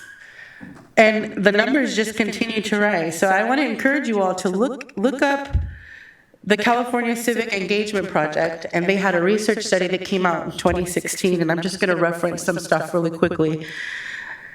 It shared in here that for the last 2 decades, Latinos have accounted for nearly a quarter of all voters in the U.S. And in the same statement, it says that 8 million of the 32.5 million were new voters. But the key driver of this was the increase that was in the growth of Latino voters and how they consistently had higher rates of turnout than Latino men. And then I looked even deeper at the California data, and I was just blown away. And so I'm not going to sit here and tell you all of that data. I'm going to encourage you to look it up. But I share all of that to say that that powerful statement told me that not only do I not look prettier when my mouth is open and speaking, but that we hold a powerful voice. Now, I'm going to go even deeper to say that if you look at social media, right, and you know, we're all hearing who's headlining for the NFL. And I'm like, this has got to be a power move. And I looked into it. I encourage you all to look at the billions of dollars the Latinos spend. Billions. And that I want our young students to hear, especially those who hold leadership roles. That tells me that the people that are out there running the media know who the giant is. And so let's run with that and continue to use our voices and to not hold up to the calladita te ves más bonita. Now, with that said, I also want to share that I think I demonstrated that in our last board meeting when I shared some pretty deep stuff about myself. I want to share that I have good updates. I was able to serve a restraining order. But I share that because, thank you. I share that because there was a nonprofit organization that was extremely helpful in this process. And I want to make sure that as many students and families and staff members are aware of this resource. It's called the Sacramento Regional Family Justice Center. And it's right across from the family courts if you ever have gone there for any reason. And if you've never been there, you'll know that it's across the way. They helped me incredibly, but they helped many folks with all of the things that you just don't even know you have to go through for any kind of situation in the court. So shout out to them for their amazing help in this situation, but also look to them for resources if you need them. And lastly, as I want to close on the note of Hispanic Heritage Month, I want to say Free Palestine because Mexican culture has been really strong in their solidarity, and I identify as Mexican American. So Free Palestine.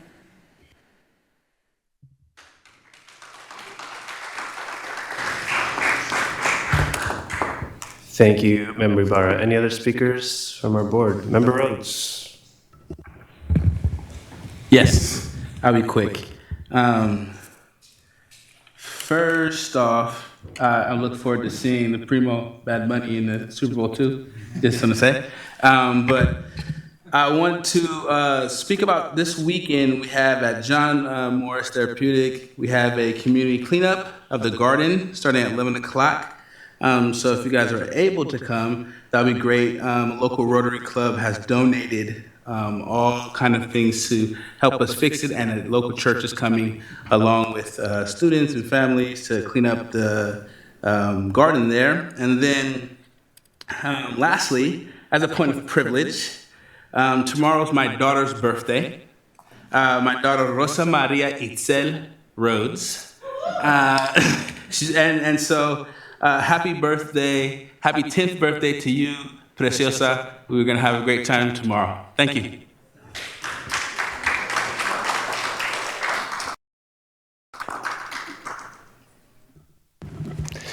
Thank you, Member Rhodes.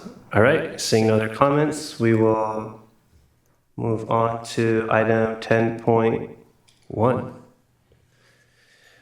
All right, 10.1, recognition of Filipino American History Month. Ooh. So, it's a couple of things to say here. So we're celebrating Filipino American History Month this October to commemorate the first recorded presence of Filipinos in the United States, which happened right here in California in Morro Bay on October 18th, 1987. I had to again. Filipino Americans are the third largest ethnic group in California and an important part of the diversity that makes Sac City Unified so unique. I encourage our community to celebrate Filipino culture by visiting the Jose Rizal Community Center, which was named in honor of a Filipino nationalist whose writings sparked the Philippine Revolution from colonial Spanish rule. The center opened in the Southgate area in 1983 to serve our local Filipino community and now hosts the annual Filipino Fiesta in June. Also, to learn more about Filipino history, I would like to acknowledge the work of the Southgate Library for their efforts to preserve a section of their books dedicated to the Philippines and Filipino Americans. Sac City Unified recognizes and acknowledges the Filipino Americans who, for their significant contributions to our country and our school district. And I would like to take this opportunity to welcome our staff members here up to the dais. So if we can have Glennie, who's our youth engagement coordinator, come on up, and also Sean, who is our district marketing specialist, to come on up. And I just want to give a shout out to Dr. Mark Canero, who is not here today, but would have been up here celebrating with us tonight. Thank you all for everything that you do. You know, Sean for the photography and branding, and Glenn for everything that you do. I would love for y'all to kind of talk about, maybe just talk about what you do a little bit and just maybe what this month means to you. And thank you for coming tonight. Magandang umaga or magandang gabi, which means good evening in Tagalog. I am Glenalyn Kennery. I go by Glennie. I am the Youth Development Coordinator of Youth Development. I have been here and served our students for over 12 years. I have worked many different positions in the expanded learning space, one as in nonprofit spaces, as well as youth service specialist, and now as a coordinator. And it's an honor to be representing today as a Filipino American, also to be standing with my young boys. I have two here, one back there that's super shy, but it's just an honor anytime I can represent my Filipino culture. It means so much. Growing up, little Glennie didn't get to see herself in this field on TV as an advocate, so it is my every goal to continue to be an advocate for our young people. So thank you for honoring the Filipino culture. Appreciate it.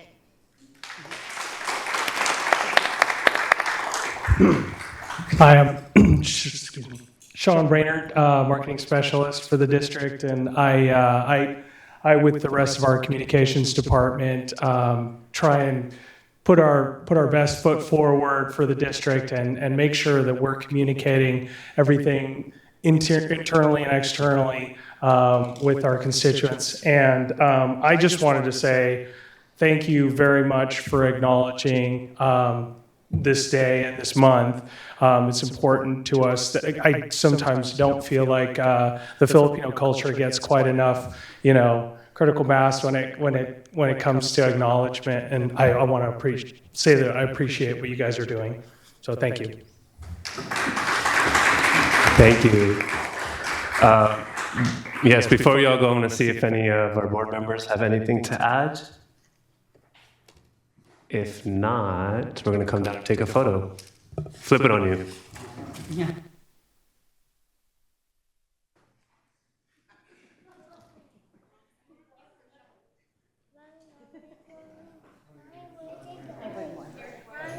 Oh, thank you. Mommy.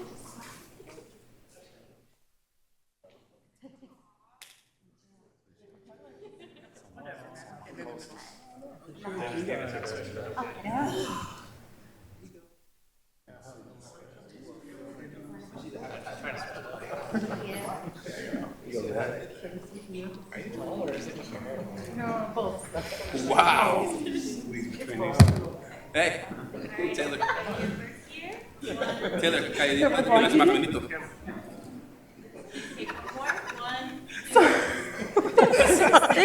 They're making me laugh. It's so fun. Okay. Great. 1, 2, 3.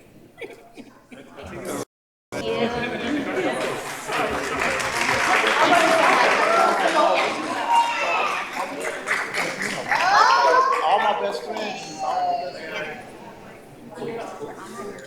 Thank you so much.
All right. 10.2, recognition of the week of the school administrator.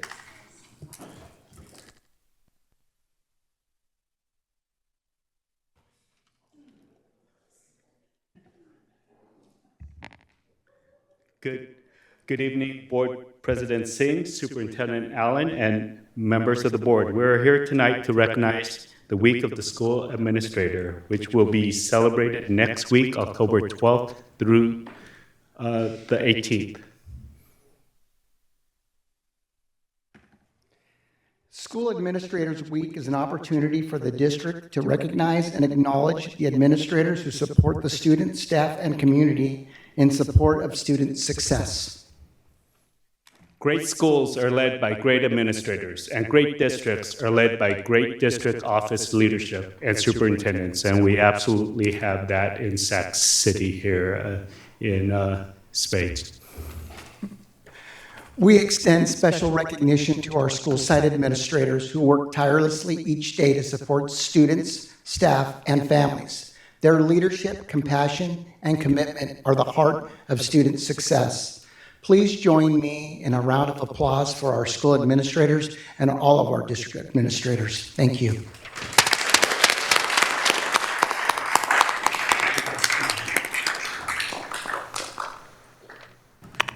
Thank you. Do we have any comment?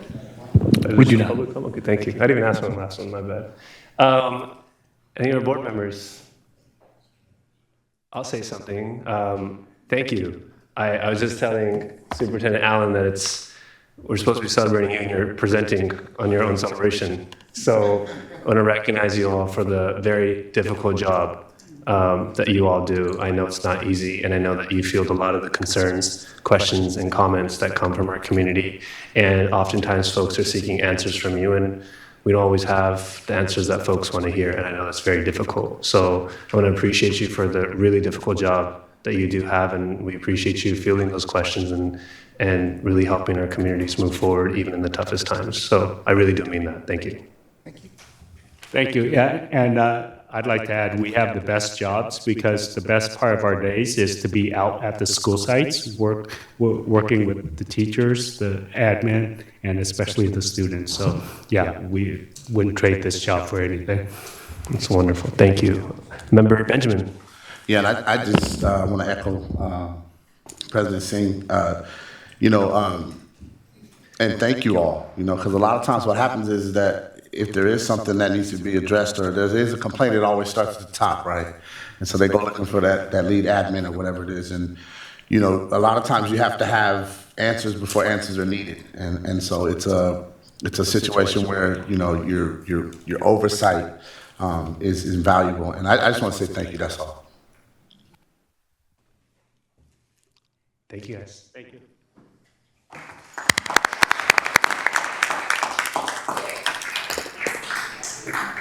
I'm going to call them out. Oh. All right. Recognition of National School Lunch Week. Welcome back, Member Rhodes.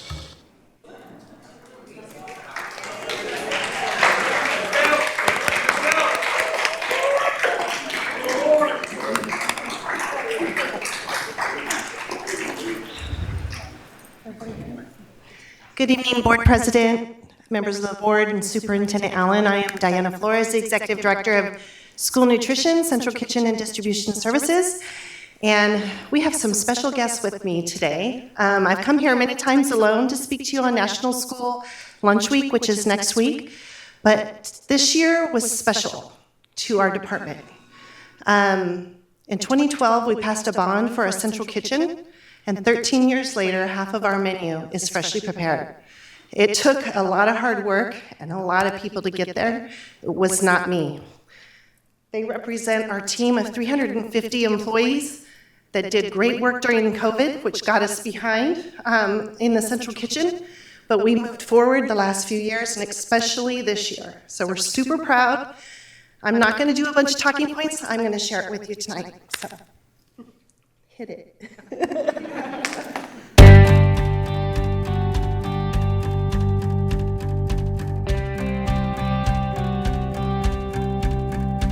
We're here today in the Central Kitchen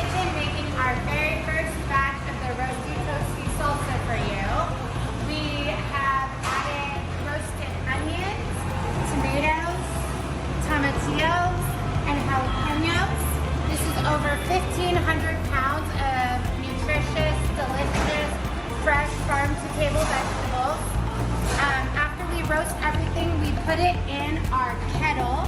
It's a 260-gallon kettle, and we cook it, bag it, send it to your schools, and we end up making 10,000 servings of salsa.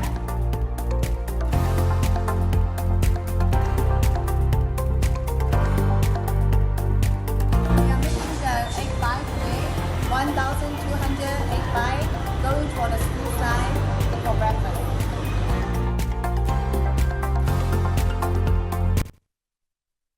Oh, man.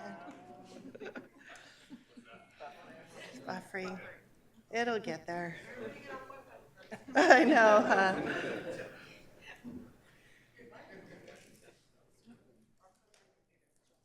Why do these things always happen at the board meeting?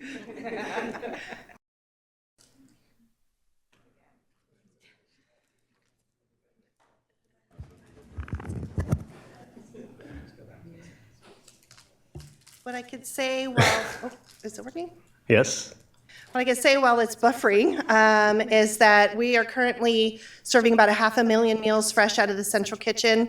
And what I see when I watch this video, and I hope it works tonight for us, is I knew all along that our team has a lot of pride in the work they do, but now they have a lot of pride in the food. And it's really changed everything in our program. And I'm super excited to see what the students feel about it, and we are launching a big survey to get feedback from students and families, so we're really excited about doing that. But I hope you get to watch the rest of this video. National School Lunch Week is next week, and we've made this presentation about recognizing our people, not just the food. So that's what I have to share today, and I don't know if the video is going to work for you. Yes. Thank you all so much. We really appreciate this. I'm going to see if folks have comments. Member Kayada, go ahead. Do we have any public comment? Okay. Okay, I want to watch the rest of that video. I would say this should be on the scroll because this would be a cool recap of our meeting. So something I'm not sure if most people are aware, but I think, what was it, like 5 years ago now, there was some, public pushback about the board sitting around here eating catered food. They called it Eating Good at the Sarna Center. And so the previous board stopped buying food from the outside and started bringing, for the most part, central kitchen food in. And we are able to try a lot of what you make, and I think in some cases get some new samples that aren't with the kids yet. And I will say it's... Should I finish, or are we gonna? Okay. I want to get back to that egg bite. But it is, I don't think there's many places in the country or even California where a group of adults are going to sit around and say that the best meal we've had that week was the one served by the central kitchen, and to then go to our kids and say, I know that's new for you, but you got to try that because it's going to be good, and to mean it. And for us who've tried it, we mean it. So I just want to shout out, this is not just better school food, this is good food, period. And I really thank your team, and to prepare it on the scale you do, just hats off. And let's get back to watching those egg bites. Well, before we press play, let's just let it buffer. So why don't we finish the other comments, and then we'll try to press play. Okay. So, Member Ibarra. Yes. I have a bunch to say, but I do want to say that your work definitely shows. And I shared with some of the board that last week my daughter came home really excited about the chicken Alfredo pasta stuff y'all got on the menu. And she switched schools from last year to this year. So she thought that the cafeteria folks at her no school were just getting down in the kitchen. That's how she told me. But really, I told her that you guys just have this incredible stuff that you're rolling out, and she's going to see it little by little. So a high school student coming home and talking like that is not something you hear very often. But I also want to highlight something else that I really appreciate about what you guys have been doing in this rollout of the new menu items.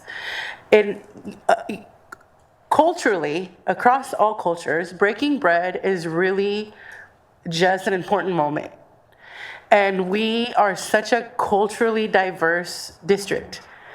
And I think that it's beautiful how you've incorporated that in the menu in a way that you're experiencing new flavors. Like, we tried the curry Recently, tofu and chicken curry. It's good. And oh my gosh, you blew me away.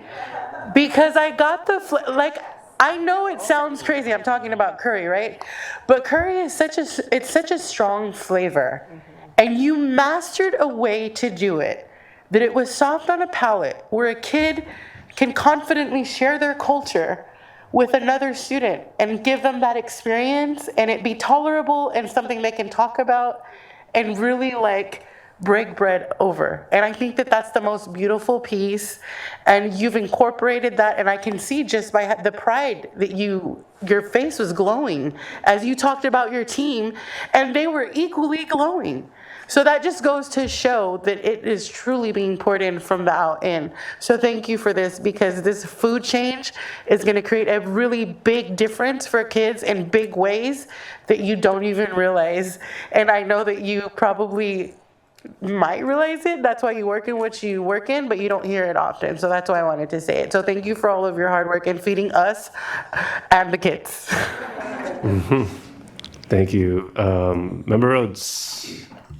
Yes, I think it's fitting that it stopped at the egg bites, because when they came up on the screen, we were actually talking about, oh yeah, those are the egg bites from the whatchamacallit.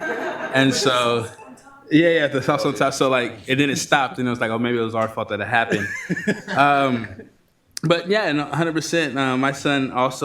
My son Santiago also speaks about your chicken Alfredo. Another high school student, just an FYI. Santiago enjoys your chicken Alfredo for sure. And then I would just say the biggest thing for me when you talk about people doing work for our students is actually you brought the team up, right? And the team are people who are our neighbors. And as one of your team members here, I remember being at the laundromat behind AMP and washing my clothes when her and her daughter were washing clothes. Literally, there are neighbors that live in our neighborhoods, and you're bringing them up and giving them their due. You guys are doing God's work. I appreciate everything you do, but also the staff. You guys are feeding our students that sometimes don't have food. And so we appreciate you. Thank you so much. Thank you, Member Rhodes. Member Benjamin. I'm going to be real fast too, and I would just want to say thank you. This addresses another issue for a lot of our kids from marginalized communities. This is sometimes their only meal, and so to have it this much care and concern put into it means a whole lot. I'm curious to see how this affects behaviors and performance in schools, right? When they can come and get sustenance. We went to a processed, I think, easy way out kind of feeding system in these last 10 to 15 years, and we would see, I think you would see that reflected in kind of behaviors and performance, because these foods that are high in high fructose and things of that nature. And I also think that this aligns with who we are as a city, right? We farm to fork. Everything we need is 30 minutes away, right, to put inside of food. And hey, listen, I eat it. So I know I'm super critical. And I think that it's something in the name, and to call yourselves the central kitchen and put yourselves right at the central point of how we're serving our students, I think is important. And I want to thank you. You're doing a really good job. No, before you go, we need to get one of them jackets. We need to tell him. Oh, he wants a central kitchen jacket. It is nice. I've said it for years. Okay, you can get them jackets. It's fine. I'm just going to add a couple of real quick things, which is it is great to see the type of food that our students are getting.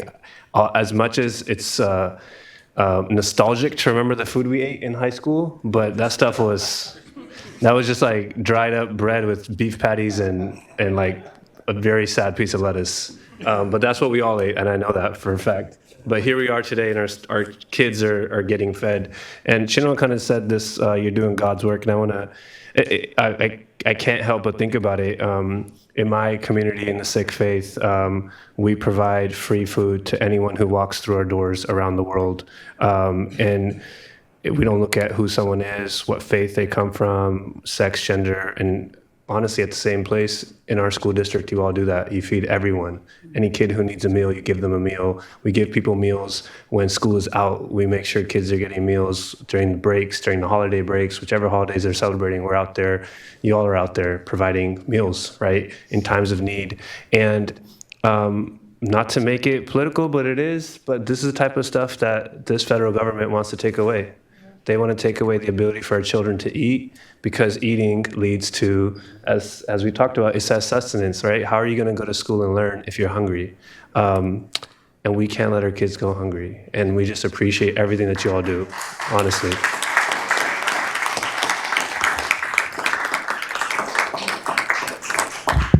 So with that, we're going to try to press play one more time. Maybe. Today we're gonna make beef bolognese and seasoned ground beef, and my friend Mary is gonna explain to you about the process. Hi everybody, today in the Central Kitchen we're making our beef bolognese. This goes on our pasta in the schools. We make about 3,500 servings from this batch. Start with fresh roasted tomatoes that we crush. We add fresh onion, fresh celery, fresh garlic. We mix it up in here, and then we pump it out and send it out to you nice and fresh. Hello, and right here we have our seasoned ground beef. We have a total of 4,500 servings per kettle. Monthly, between the both of these, we will pop out about 70,000 servings to send out to all the school sites. After making it, it goes through our pump, which will come up here, and then we make 5-pound bags. As soon as they're done pumping out, they will go through this conveyor belt up into the top conveyor belt and drop into what we like to call our chill tanks. That will bring it down to temperature safely. Once it gets to a temperature of below 40 degrees, we're able to take it out, put it in crates, and send it off to school sites.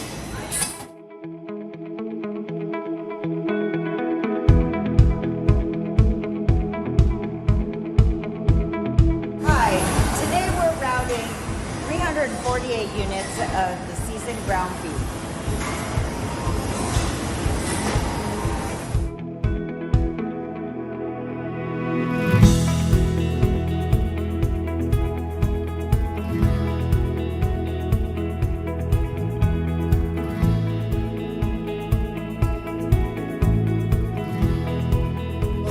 He's loading up freshly prepared meals from Central Kitchen for the suppers, and then today's menu is going to be freshly ground beef prepared for seasoned beef for the tacos, all coming from the Central Kitchen. Everything is down stacked accordingly. Everything is delivered fresh so that they can serve the following day for this product. It's a well-oiled machine. This is just one of 9 routes. All 9 guys are in their trucks loading up as they go on right now. So it's going to be a great day. Hope you enjoy your food.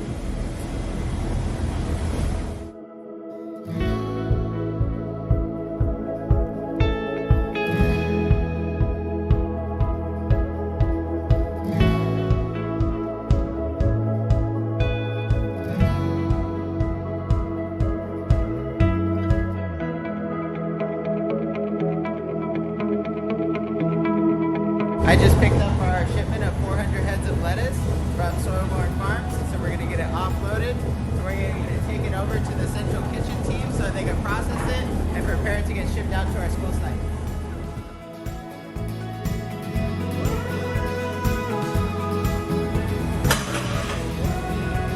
And now it's ready to be processed by our Central Kitchen team. Okay, today here at Central Kitchen we're doing soil-born lettuce. We're doing romaine lettuce. Romaine lettuce will come from one of our local farms in Rancho Cordova. We get about 500 heads of lettuce every week. Every Thursday we process our lettuce by filling the head off. And then put in all that lettuce into the veggie wash. We wash it, and then we drain it, we dry it, and then the next process is cutting the lettuce. So we chop the lettuce, we get it again ready, we wash it again in our veggie wash. That's our second wash for our veggie lettuce. We dry it up, and then put it.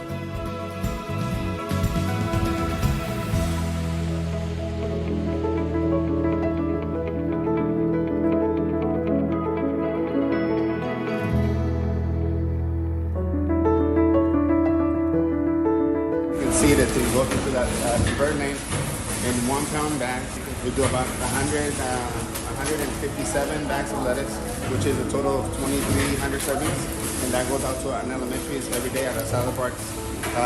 It will be served on Wednesday, so this lettuce goes out tomorrow and it's served the next day.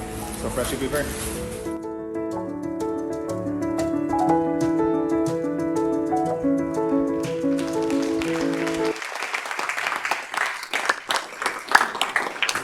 Thank you very much. Thank you so much.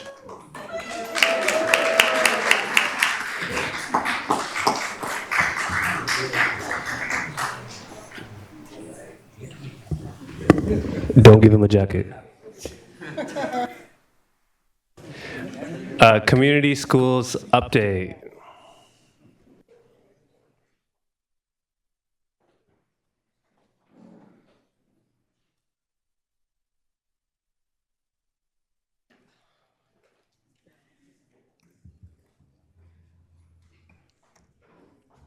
It's a little high there.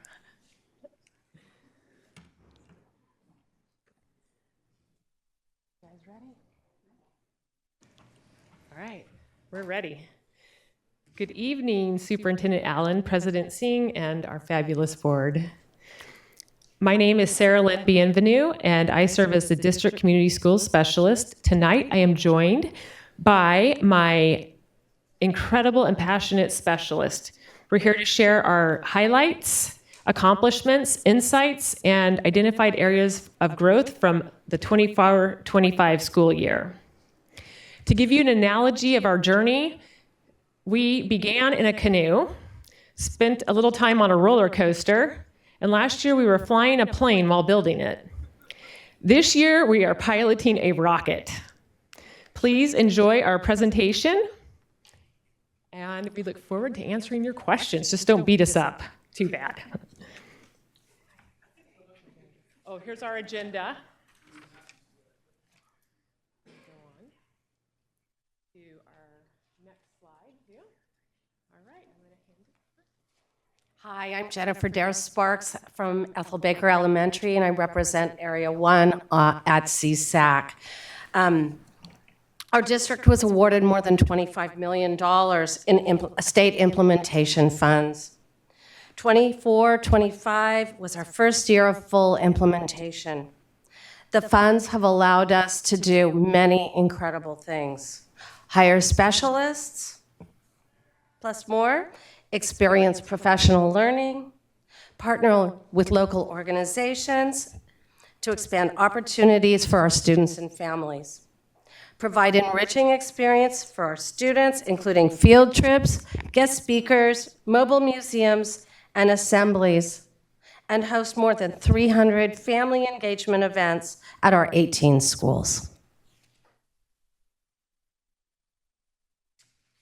Good evening. My name is Megan Molina, and I'm the Community School Specialist at Rosa Parks K-8. Community schools take on a whole child, whole community, and relationship-centered approach to learning. They leverage the expertise and assets of students, families, school staff, and community partners to build supportive and equitable school communities where learning is culturally rooted, inclusive, rigorous, and relevant. The community school model is a mindset, meaning that every school can become a community school.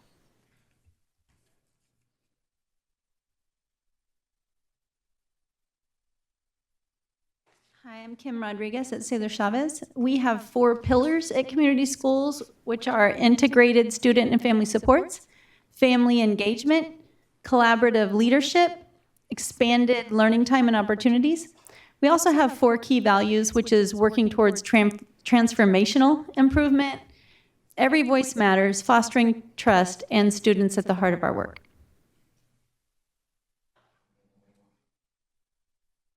Good evening. My name is Tanea Donker. I am the community school specialist at John Bidwell Elementary. Collaborative leadership. Collaborative leadership in community schools shifts mindsets from a top-down approach to a co-design leadership, where families and community members are not passive recipients. Collaborative leadership in community schools steps away from the status quo of a deficit mindset to a growth mindset. The payoff is empowerment of our families, staff, and students to have a say in the decision-making process. Lastly, collaborative leadership comes in the form of parent organizations, student leadership groups like student councils, professional learning communities, PLCs, among teachers, and subcommittees that support administrators. They do such a better job. The meat of our work last year was really around collecting data and listening. Let me get my notes here so I can, sorry. Last year, our focus was on building deep relationships and trust with our families, students, staff, and community partners. We did this by listening, talking less and listening more. Collectively, we listened to over 8,000 voices across our 17 school sites.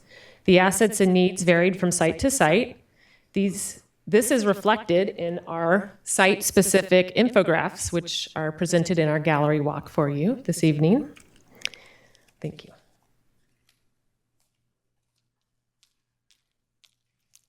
Good evening, I'm Katie Burns from John Still, TK8. So as we reviewed data, every school had qualities that were very unique and assets that were very unique. But what you'll see on the screen here are some commonalities among our 18 community schools. So first and foremost, as we were reviewing data, we found that our community members, families, students, and staff had a sense of hope around the work that the community schools specialists were doing, a lot of excitement.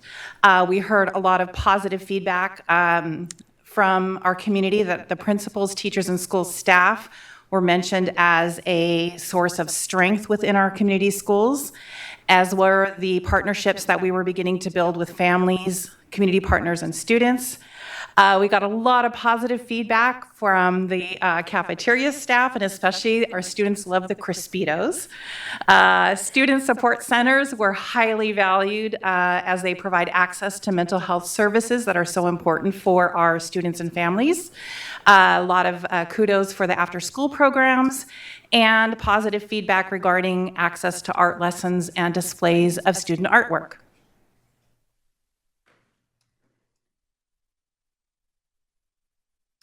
Good evening. I'm Liz Aguirre from Ethel Phillips.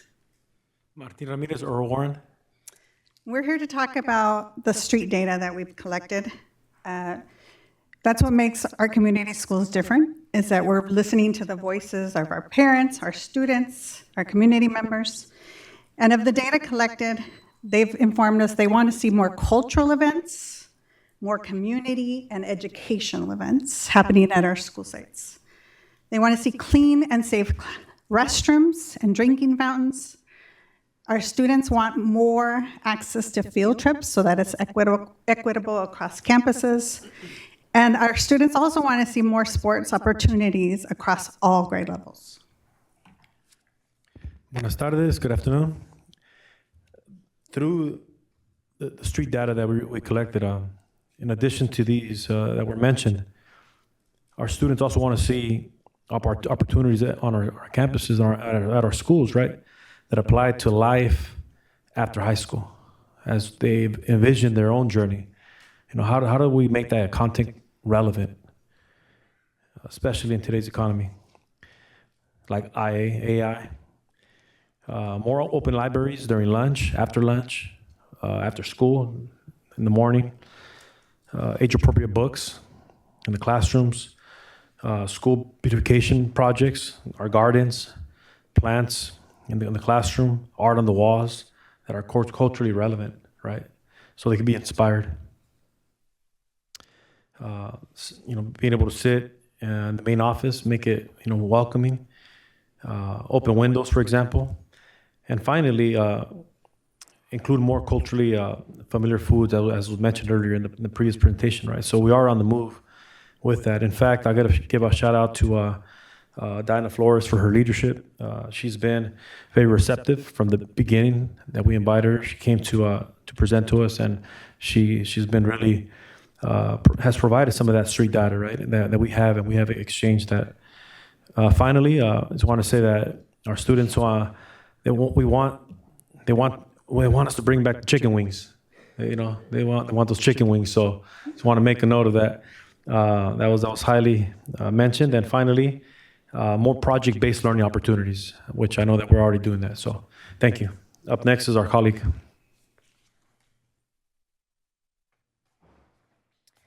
Good evening. I'm Nicole Graves, the Community School Specialist at Parkway Elementary. In terms of the impact of community schools over the past year, we've been able to recruit 163 new parent volunteers. We've hosted over 300 events across 18 sites.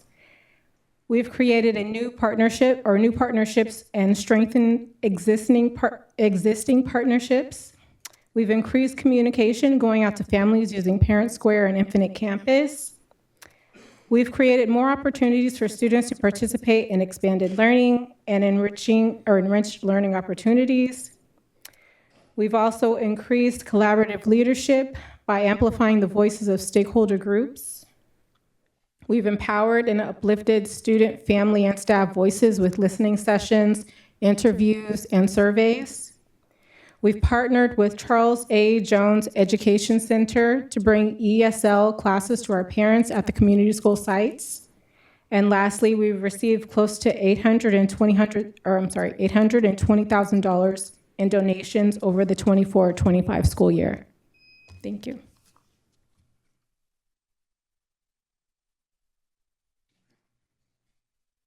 Lessons learned. How you doing? Good evening. Juan Martinez, Pacific Elementary. We've learned that there are many unnecessary systems that have faced a complicity, that have created barriers that lead to schools in our community having lower participation rates, less opportunities for students, etc. I think we probably would need a night just to talk about a lot of disparities that are happening and that are within our schools. These systems must be simplified, dismantled, and rebuilt for the population we serve.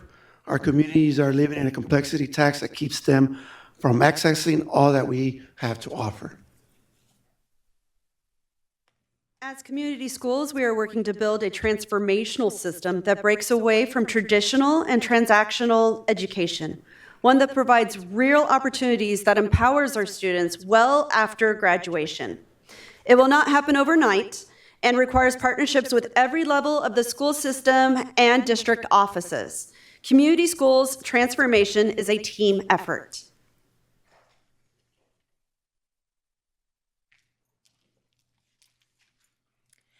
And finally, thinking about our next steps as we think about the rocket ship that Sarah Lynn was mentioning.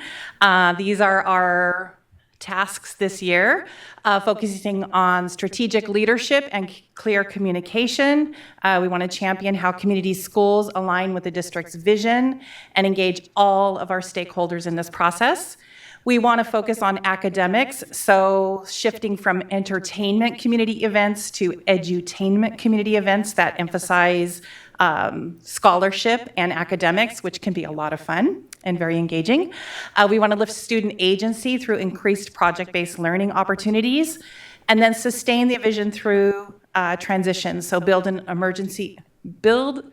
our emerging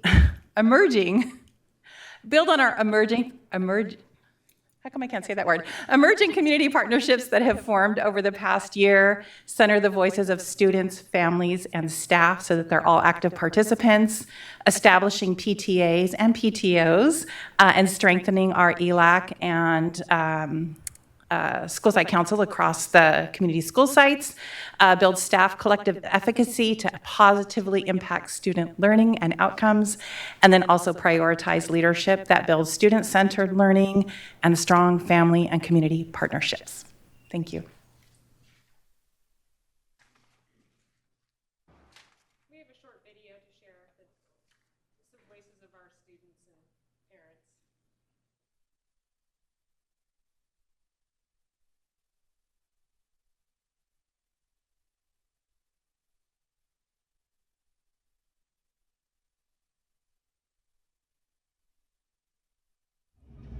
I like how we can take suggestions from other kids and we can actually get them made. Also, just parent environments, it's really cool to see parents here on campus and, wanting to do something. Well, I feel like having teachers there, like from different grade levels, and also people from the community and everyone there, and even the student rep is pretty cool because we all get to see what the needs of the school is, and then we talk about it, and then we see how we can go about that. Because before, we've never asked parents or students, what they saw as a need. So now we're really focusing on what the school needs. I felt like being in a community school has impacted keeping us parents, students involved at everything that happens in the school. Every week you get a new weekly letter letting you know what's going on during maybe the week or even the month as the weeks are going by, and I really like that. It keeps you. It has impacted him to really feel motivated, because he felt like, Mom, this is going to be a big impact maybe as I get older, and I want to go like to be a leader.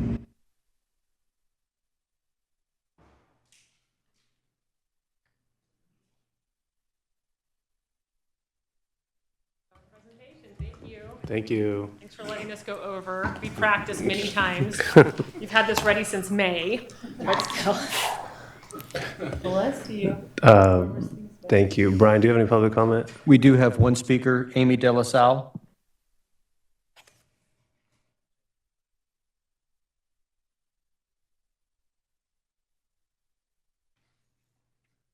Thank you. Good evening. In regard to community schools, I would just like to encourage the board to look at academic accountability, look at student growth in academics, look at proficiency and moving forward. I've seen a lot of, and this isn't just for community schools, but this is something that came up for me when we got the, $25 million for our community schools. We need to be looking at academics. That's the baseline of what we need to be serving students, and I'm particularly interested in literacy scores. All of our students need to learn to read. Thank you. Thank you.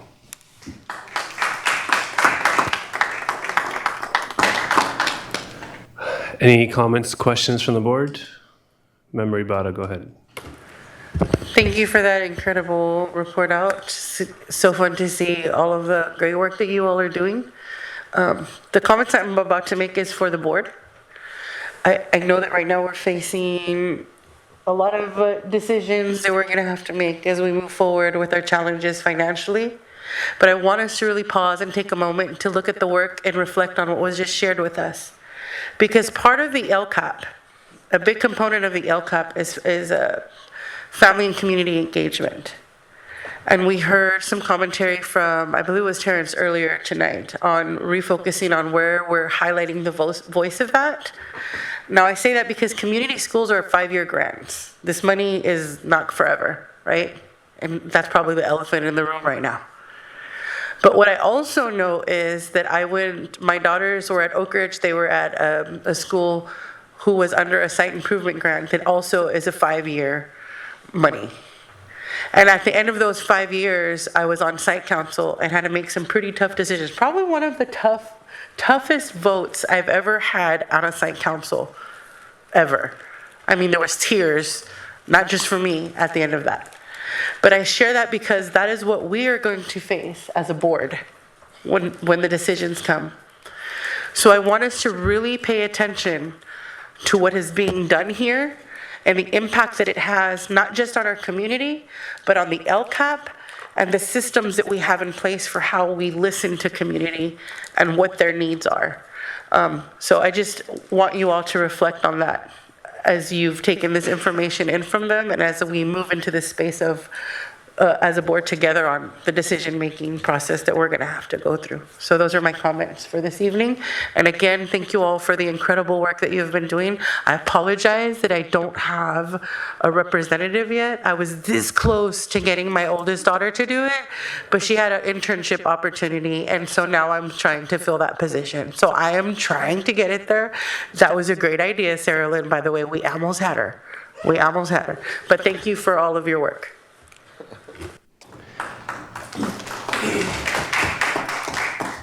Thank you. Member Rhodes.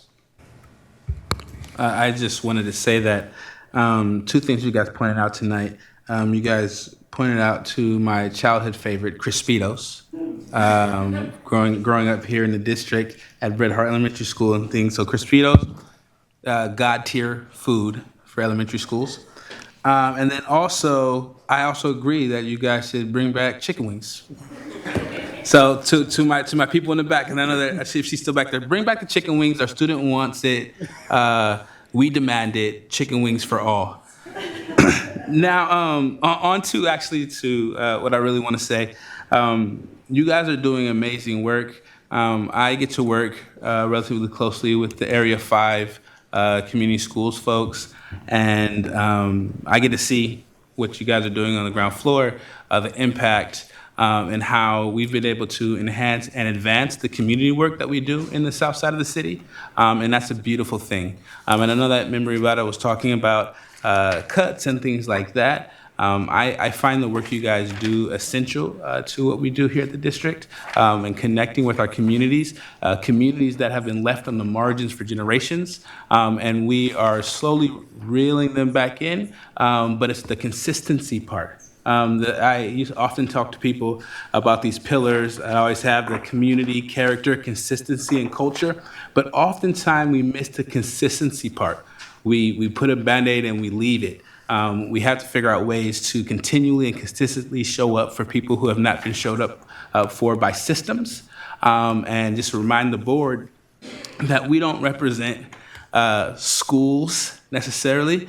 We represent how those schools and systems impact the neighborhoods that we are representing. We represent people. And so as we continue to push systems to do better, I want to let you guys know that you guys are a part of that, and we need you for that change, and we need to continue consistently change that you guys bring. So I just want to applaud you guys and say thank you for the work you're doing. I know we have more work to do, always, but for what you guys have brought today and what you continue to do is amazing. So thank you so much. That's my time. Thank you, Member Rhodes. Member Benjamin. Yes, I'm gonna be real quick. I'm looking at the list of schools, and so I have 4 community schools, and it actually excites me because this is the crux of where I think the work is going to come from. What this allows us to do is to expand the walls, right, of the classroom and get inside the community. I had a really good opportunity to work under Safe Schools here in the district, and what we did was, after we decided that, no more SROs, we connected with CBOs from the community, right? And so what it did was it allowed us to bring community members onto the school campus, right? So then it connects outside of the schools, and it made all the difference. You see where we're at. We won the Golden Bell Award, right?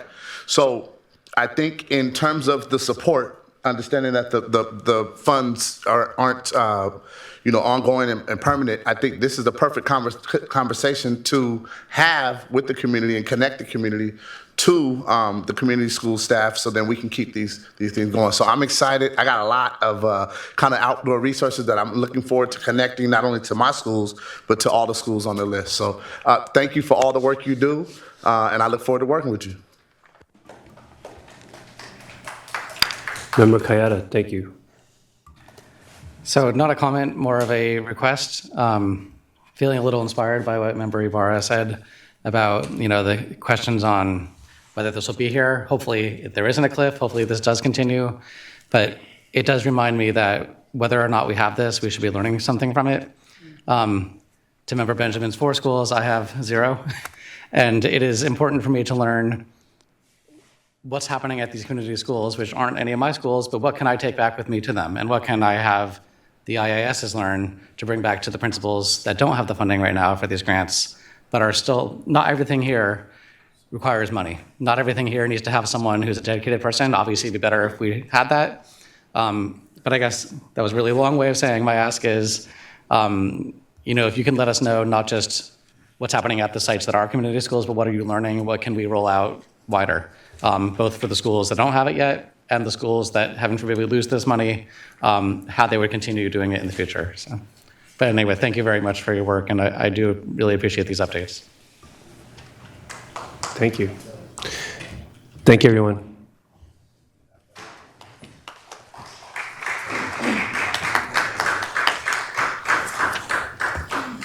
Okay, moving on to item 10.5, the first reading of board policies related to the Black Parallel School Board Action Plan. That's us. All right. So the policy committee is bringing forward to you 18 policies for a first reading. Generally, when we do policies, we bring them for a first reading to get feedback and ideas from all of you. And then we go back and would do any revisions, updates for the second reading. And then generally after a second, you approve, but you can push it to a third until we feel like the policies are finalized. As Board President Singh mentioned earlier, policy is one of the number one priorities of our job, right? Like, we set policy. And board policy very largely collectively is the what we want to see happen and the why we want to see happen. And then admin regulations, which are the second layer of that, become the how it happens and who does it and the specifics of it. And our job is that larger what and why. These 18 policies are in line with the Black Parallel School Board Action Plan. So they've been doing a lot of work behind the scenes, and I want to give a huge shout out to all of our amazing folks that have been working with the Black Parallel School Board, and just a huge grateful thank you to all of our folks on the Black Parallel School Board that have been doing this work and pushing for these conversations and bringing us these ideas. I don't have anything specific to share. It's more of an opening up the agenda so that we can hear from the community, anything they want us, the board, to consider in these policies, and what all of our other board colleagues are interested in seeing in them. The policy committee has already read through these and begun preliminary conversations, and we're at the point where we want to hear from you and the community before we move into our next round of conversations for the second read. So. Thank you, Member Jean. Go ahead, Member Kaida, to add on. Member Kaida and Member Jean and myself are on the policy committee, just to clarify why we're speaking. Yes.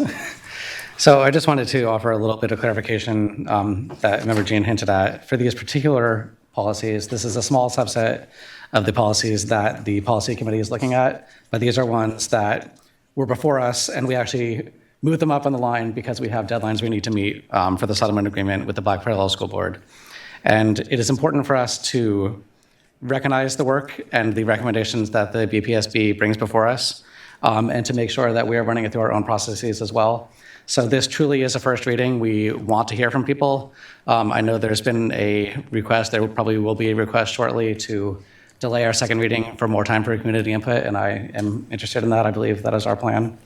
And in any case, I know a lot of us, all of us probably, have been to one of the BPSB policy discussions co-hosted with the district. And I want to make sure that people feel like they have ownership of this, and we do seek to meet the goals and intentions of the settlement agreement by collaborating closely with the BPSB on these. But also, it doesn't end there. Just because a policy was one that was part of the settlement agreement doesn't mean that that's the only one we want input on. So keep track of all the policies that we're bringing up here, whether or not they have BPSB listed in the agenda or not.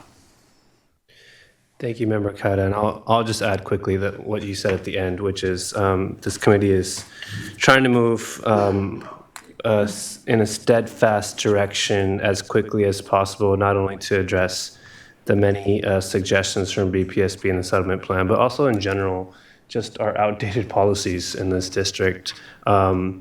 And the importance of keeping up. We've done, in my opinion, a tremendous job showing up in the moment, but we also have a huge task ahead of us of updating our policies, some of which are so old that we probably don't even follow, to be very honest, especially things around dress code and other issues, to make sure that our district is inclusive of all our community members. So with that, I'm actually going to see if we have any public comment first. We do. We have 4 or 5 speakers. We have Carl Pinkston, followed by Angelyn Baker and Marion Bryson. And me too. Thank you.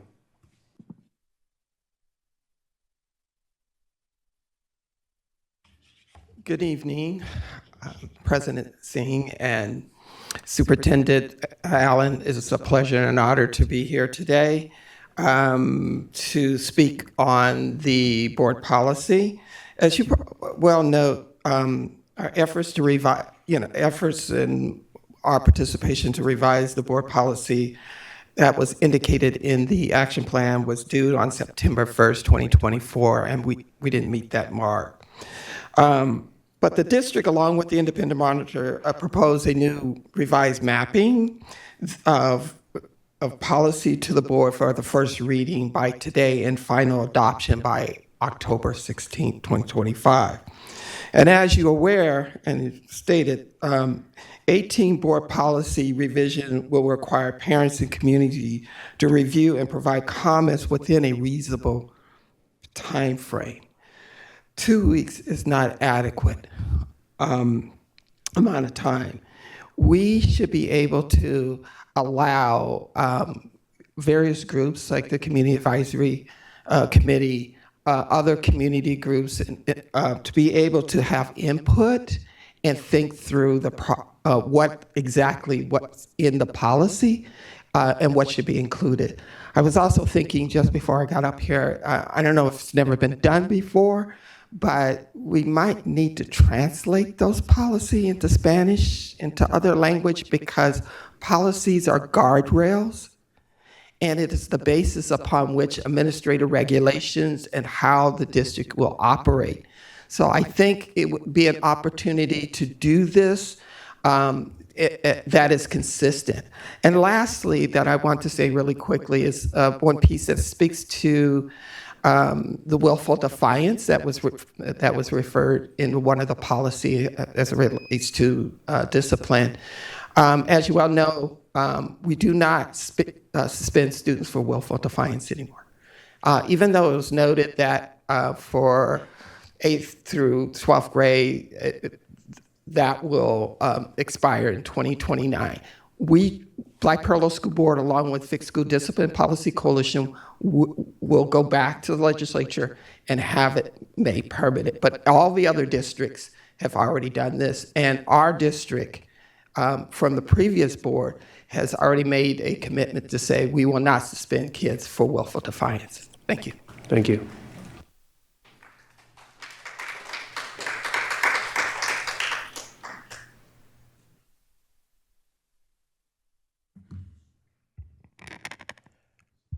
Right. So good evening, trustees, superintendent, and our brave student board member. My name is Anglin Baker, and I am the program manager with the Black Child Legacy Campaign, Fruit Ridge Stockton Community Incubator Lead. I work daily with families, students, and students who are directly affected by district policies, so I know how critical your decisions are. Tonight, I ask you to support the Black Parallel School Board Action Plan by postponing the adoption of the 18 board policies until the November 6th meeting, so parents and community members have time to review.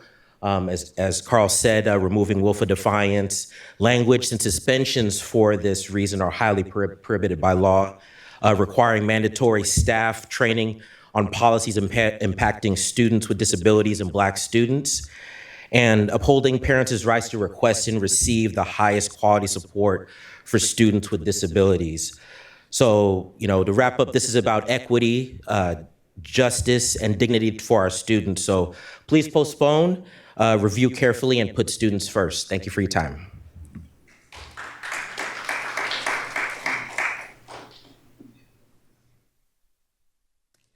Good afternoon, school board, and we want to thank you guys for all you guys' wonderful work you guys have been doing. I know this has been a challenging year for all of us.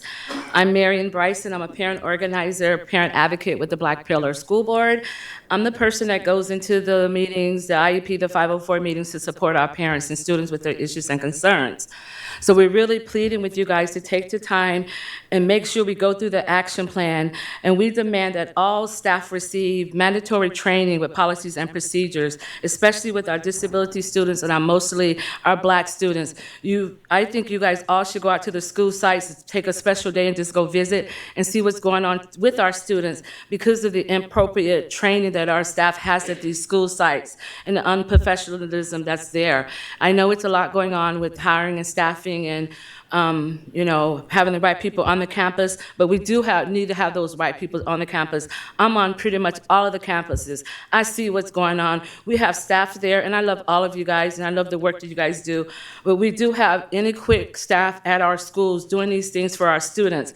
We have all of these separate contracts, these 504s with outside organizations, outside companies, outside procedures. They're in our schools taking over. They don't really care what's really going on. They're there for their purpose at that time. I've seen it. I've seen a outside agency come into a school and demand to have an office, their own space. They're not even seeing students. They're there to do paperwork or whatever, but they're demanding a space in our schools when they're outside agencies. What about the staff that's supposed to be there, that's supposed to be trained, that's supposed to be helping our teachers, helping our students, and our students do their best? And what happened to excellence in school?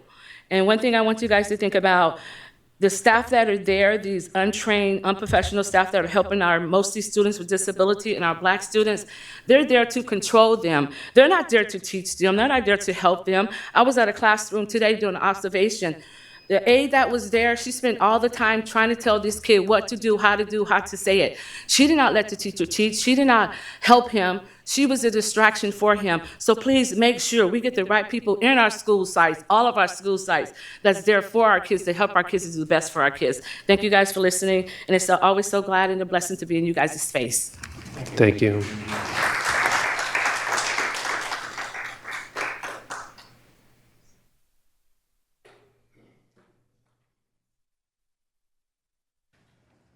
Next speaker we have is Sharon Thurmond, followed by Sue Simonelli and Amy De La Salle.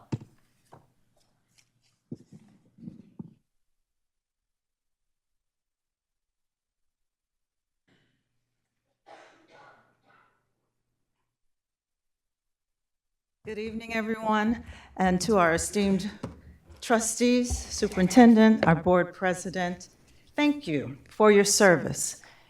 It is a sacred public trust ensuring the education of thousands of children's lives who soon become adult leaders.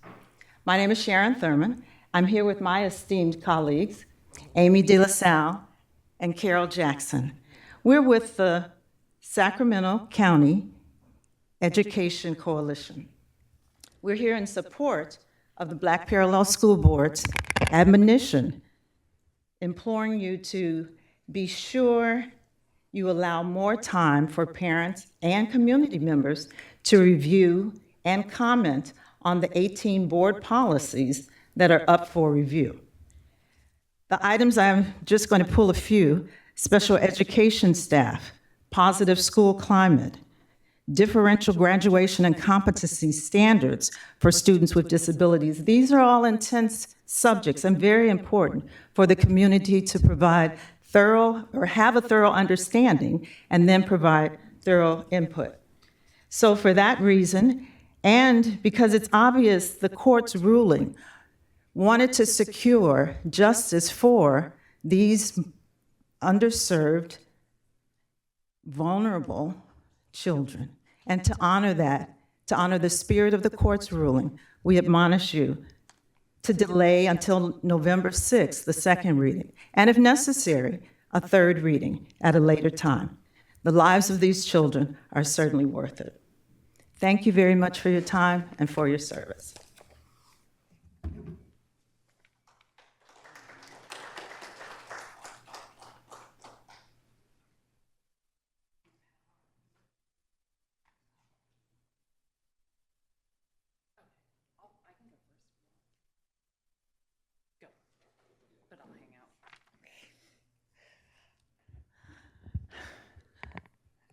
Good evening.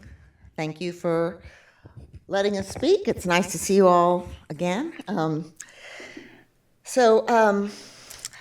My name is Sue Simonelli, and tonight I'm here with my friends from the Black Parallel School Board, speaking on recapping what people have already said. But currently, the district is supposed to be implementing an action plan with regard to the education of our students with disabilities.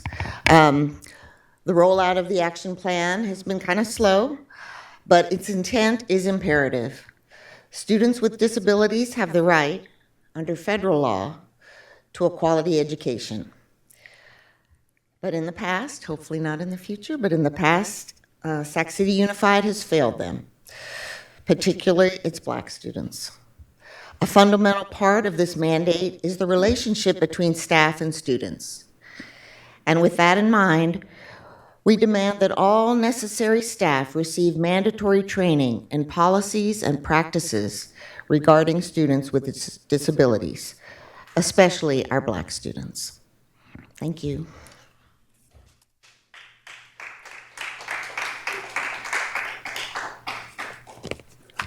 Hi again, Amy DeLaSalle. I'm here with a number of organizations in support of the Black Parallel School Board's settlement action plan, and yeah, it has been slow, and it sounds like we want more time to review these policies. But to bring a new point to this, I'm a parent that's been following this because I identify with a lot of the issues that have been brought up, and I'm really interested in systemic change, right? Permanent change that brings better services to students and results in better outcomes.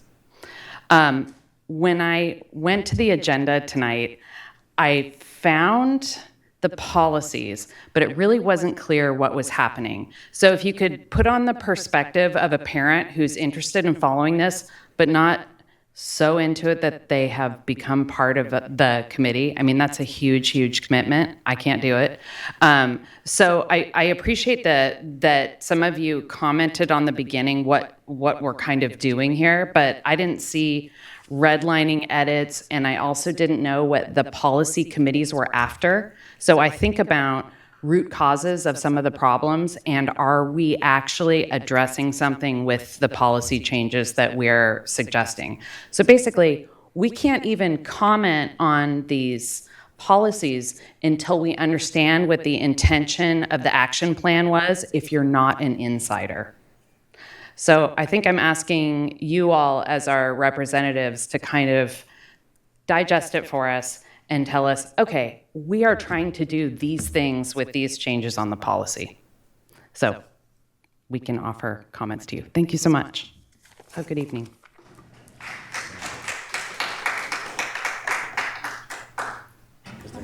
No more public comments. Thank you, Brian. So thank you for all the comments. I just want to state that I can confirm that we will be doing the second reading on November 6th. So we hear you. There's already a conversation that was happening, and there's no formal vote that we need to take. We just want to make sure that you're all heard, and we will definitely ensure that the community is heard, and we'll move forward with additional conversations. I know your liaison, Mr. Benjamin, will continue those direct conversations with you at the Black Parallel School Board, and continue having those conversations as well. So thank you.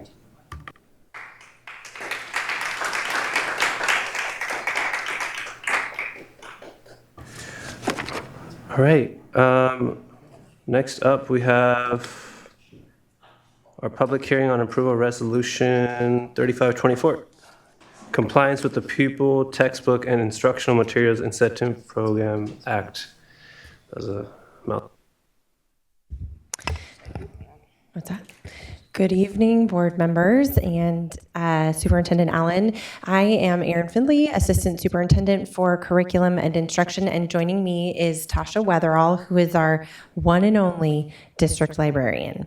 And we love Tasha. So as we begin, we are here to share information about compliance with the Pupil Textbook and Instructional Materials Incentive Act. Tasha is going to describe what that is and what that means for our sites, but I just want to give a sort of pre-shout out to Tasha. We had an additional 13 sites this year who were added to the list that the county came and visited, and we were, because of Tasha's leadership and collaboration with our awesome team at Library Textbook Services and all of our site leaders who also had to verify textbook sufficiency, we are here tonight sharing some fantastic news on that. So thank you to Tasha and all of our folks who helped make this happen. Hi. It always makes me nervous to stand up in front of adults. I was always good with kids, but adults make me very nervous. And do I just do the forward? Okay, you can just do the forward? Okay. I'm not going to read all of this because it's really not very interesting, but it is important to know that it's a California state of education code that the schools have to check, the districts have to check that sites have curriculum available to all students all the time. So that's what, it's based on a legislation that was passed based on a lawsuit filed in Southern California. So if you're interested in all that information, it's all online. So keep on moving through that. So the purpose is to determine if everybody has sufficient instructional materials. And in our district, we focus mostly on textbooks because we can't guarantee that every student in our district has access to Wi-Fi at home or to internet access. So while most of our curriculum does have an online component, we do ensure that there are textbooks available for all of our students in the 4 core areas. There's also a facilities component that I don't deal with, and then there's also teacher placements that they deal with that I also don't deal with. So that's what we do while we're there. So all the sites get a list of what we have available for them that's board approved. They tell us what they need.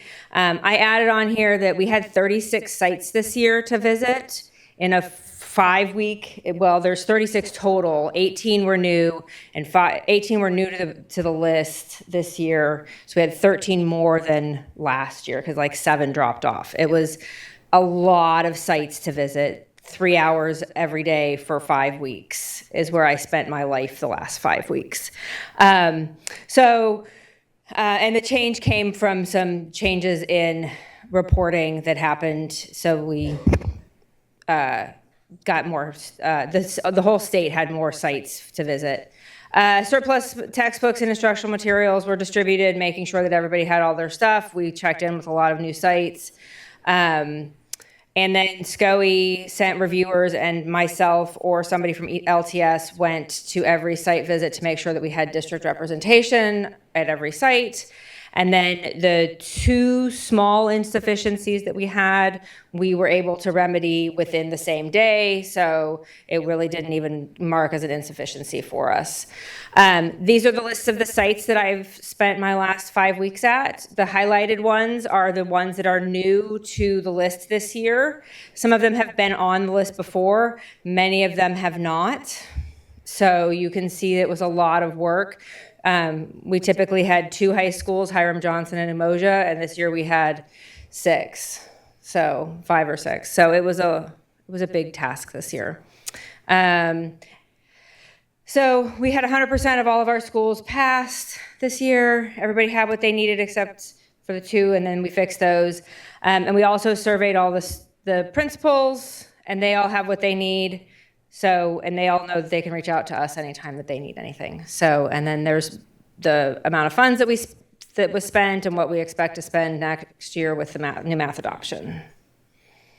So do I read that? My recommendation? My recommendation is that you approve so that we can move on with my day, with our life, get back to my regular job.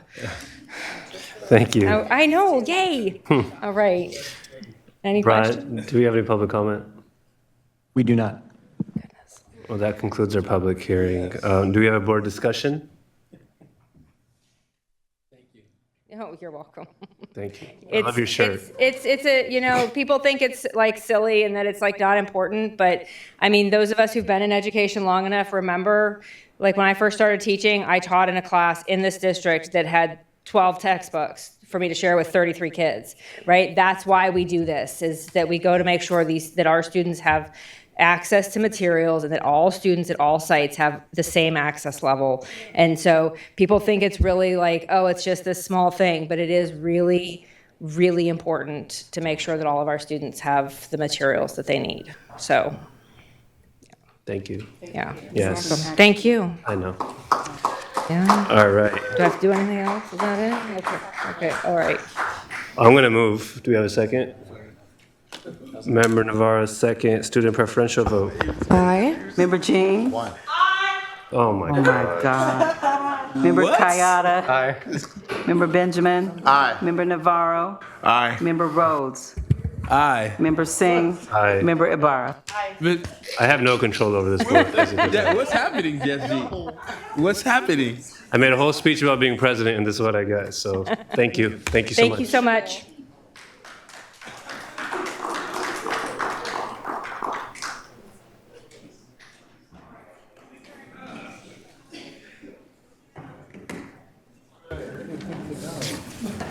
Mr. Browning, welcome. Welcome to Surplus Property 711 Committee for 5241 J Street. Welcome. Good evening, President Singh, Superintendent Allen, board members. What a great way to end the evening. My name is Nathaniel Browning, and I'm here to recommend the creation of a 711 committee to review the possible surplus of property located at 5241 J Street, also known as McClaskey Adult Center. As always, we build around equity in everything we do here in facilities. So some quick background on McClaskey. It originally opened as El Dorado Elementary School in 1921 with additions made in the 1930s, 40s, and 50s. The El Dorado School closed in 1974 due to no longer being Field Act compliant for K-12 students. In 1977, it opened as an adult ed school under the new name of A. Warren McClaskey Adult Center. It served about 300 students at its peak in the 1980s, but now it's about 100 students served annually now. And in 2025, the site is largely underutilized with only about 5 classrooms being used for instruction at this time. Charles A. Jones is an adult ed center in the district and can easily absorb the program at McClaskey. Also, over the past year, the site has received a lot of attention from the surrounding community. A group called Preservation Sacramento is working on placing a federal historic designation on the initially built facility. Also, I personally receive multiple calls on a regular basis from individuals hoping that we would sell it or wanting to buy it. There is a lot of interest in that community to find something else for that property. So, timeline. Here's the proposed timeline for creating a 711 committee, similar to what we created very recently in the spring of 2024. We will come back to the board for the approval of a 7 to 11 committee composition at the upcoming February 5th board meeting. As a quick reminder, under California law, the 711 committee would be comprised of no less than 7, but no more than 11 members that represent 7 different categories of individuals with various expertise in certain areas. We will create a proposed 711 committee composition based on those legal requirements, but also keep a focus on finding potential membership from within that part of district surrounding the McClaskey School. And with that, I would love to open it up for any questions. Brian, do you have any public comment? We do not. Do you have any questions at the board up here? I have some questions. Oh, you do have a question. Go ahead. Who decides who's on the 7-Eleven committee and how is the decision made? The board ultimately decides who's on the 711 committee.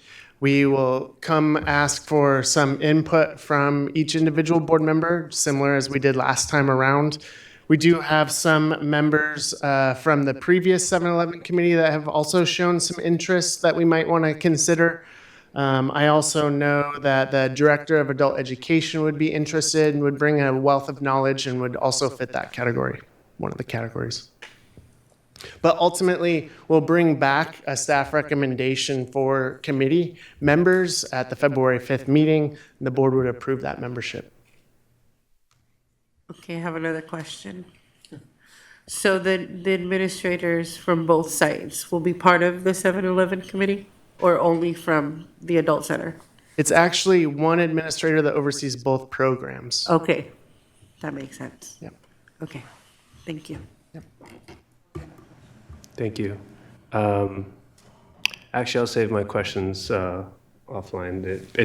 This is a beautiful building in my neck of the neighborhood, and I have been there multiple times, toured it. It's beautiful, but I also completely understand the underutilization of it, and I just want to make sure that that we're doing everything we can to, as we move folks over.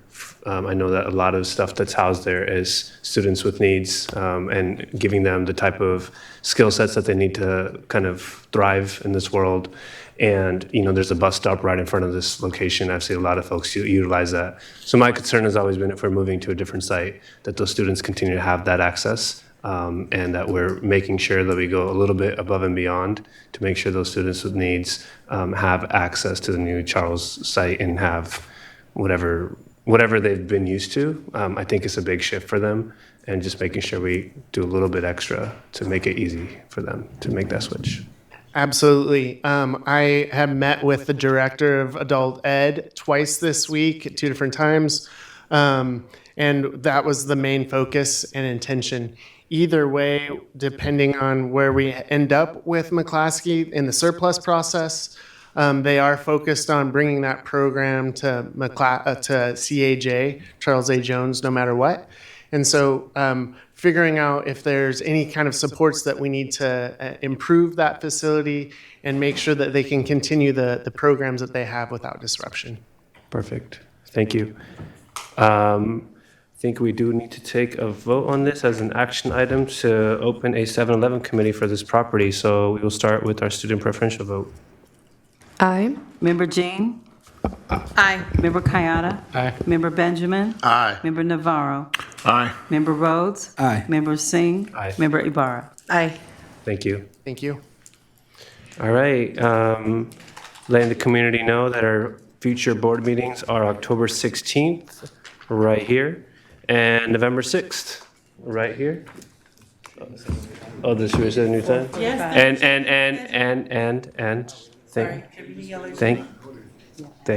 Sorry, I'm just reading off my yellow booklet here and trying to stay on time. We'll be starting at 4:45, moving forward for our opening session, and then we will be starting our open session after that at 6:15 to give ourselves an hour and a half for closed session moving forward. So thank you all. With that, I will move to adjourn. Do I have a second? A second. All right, thank you. Good night.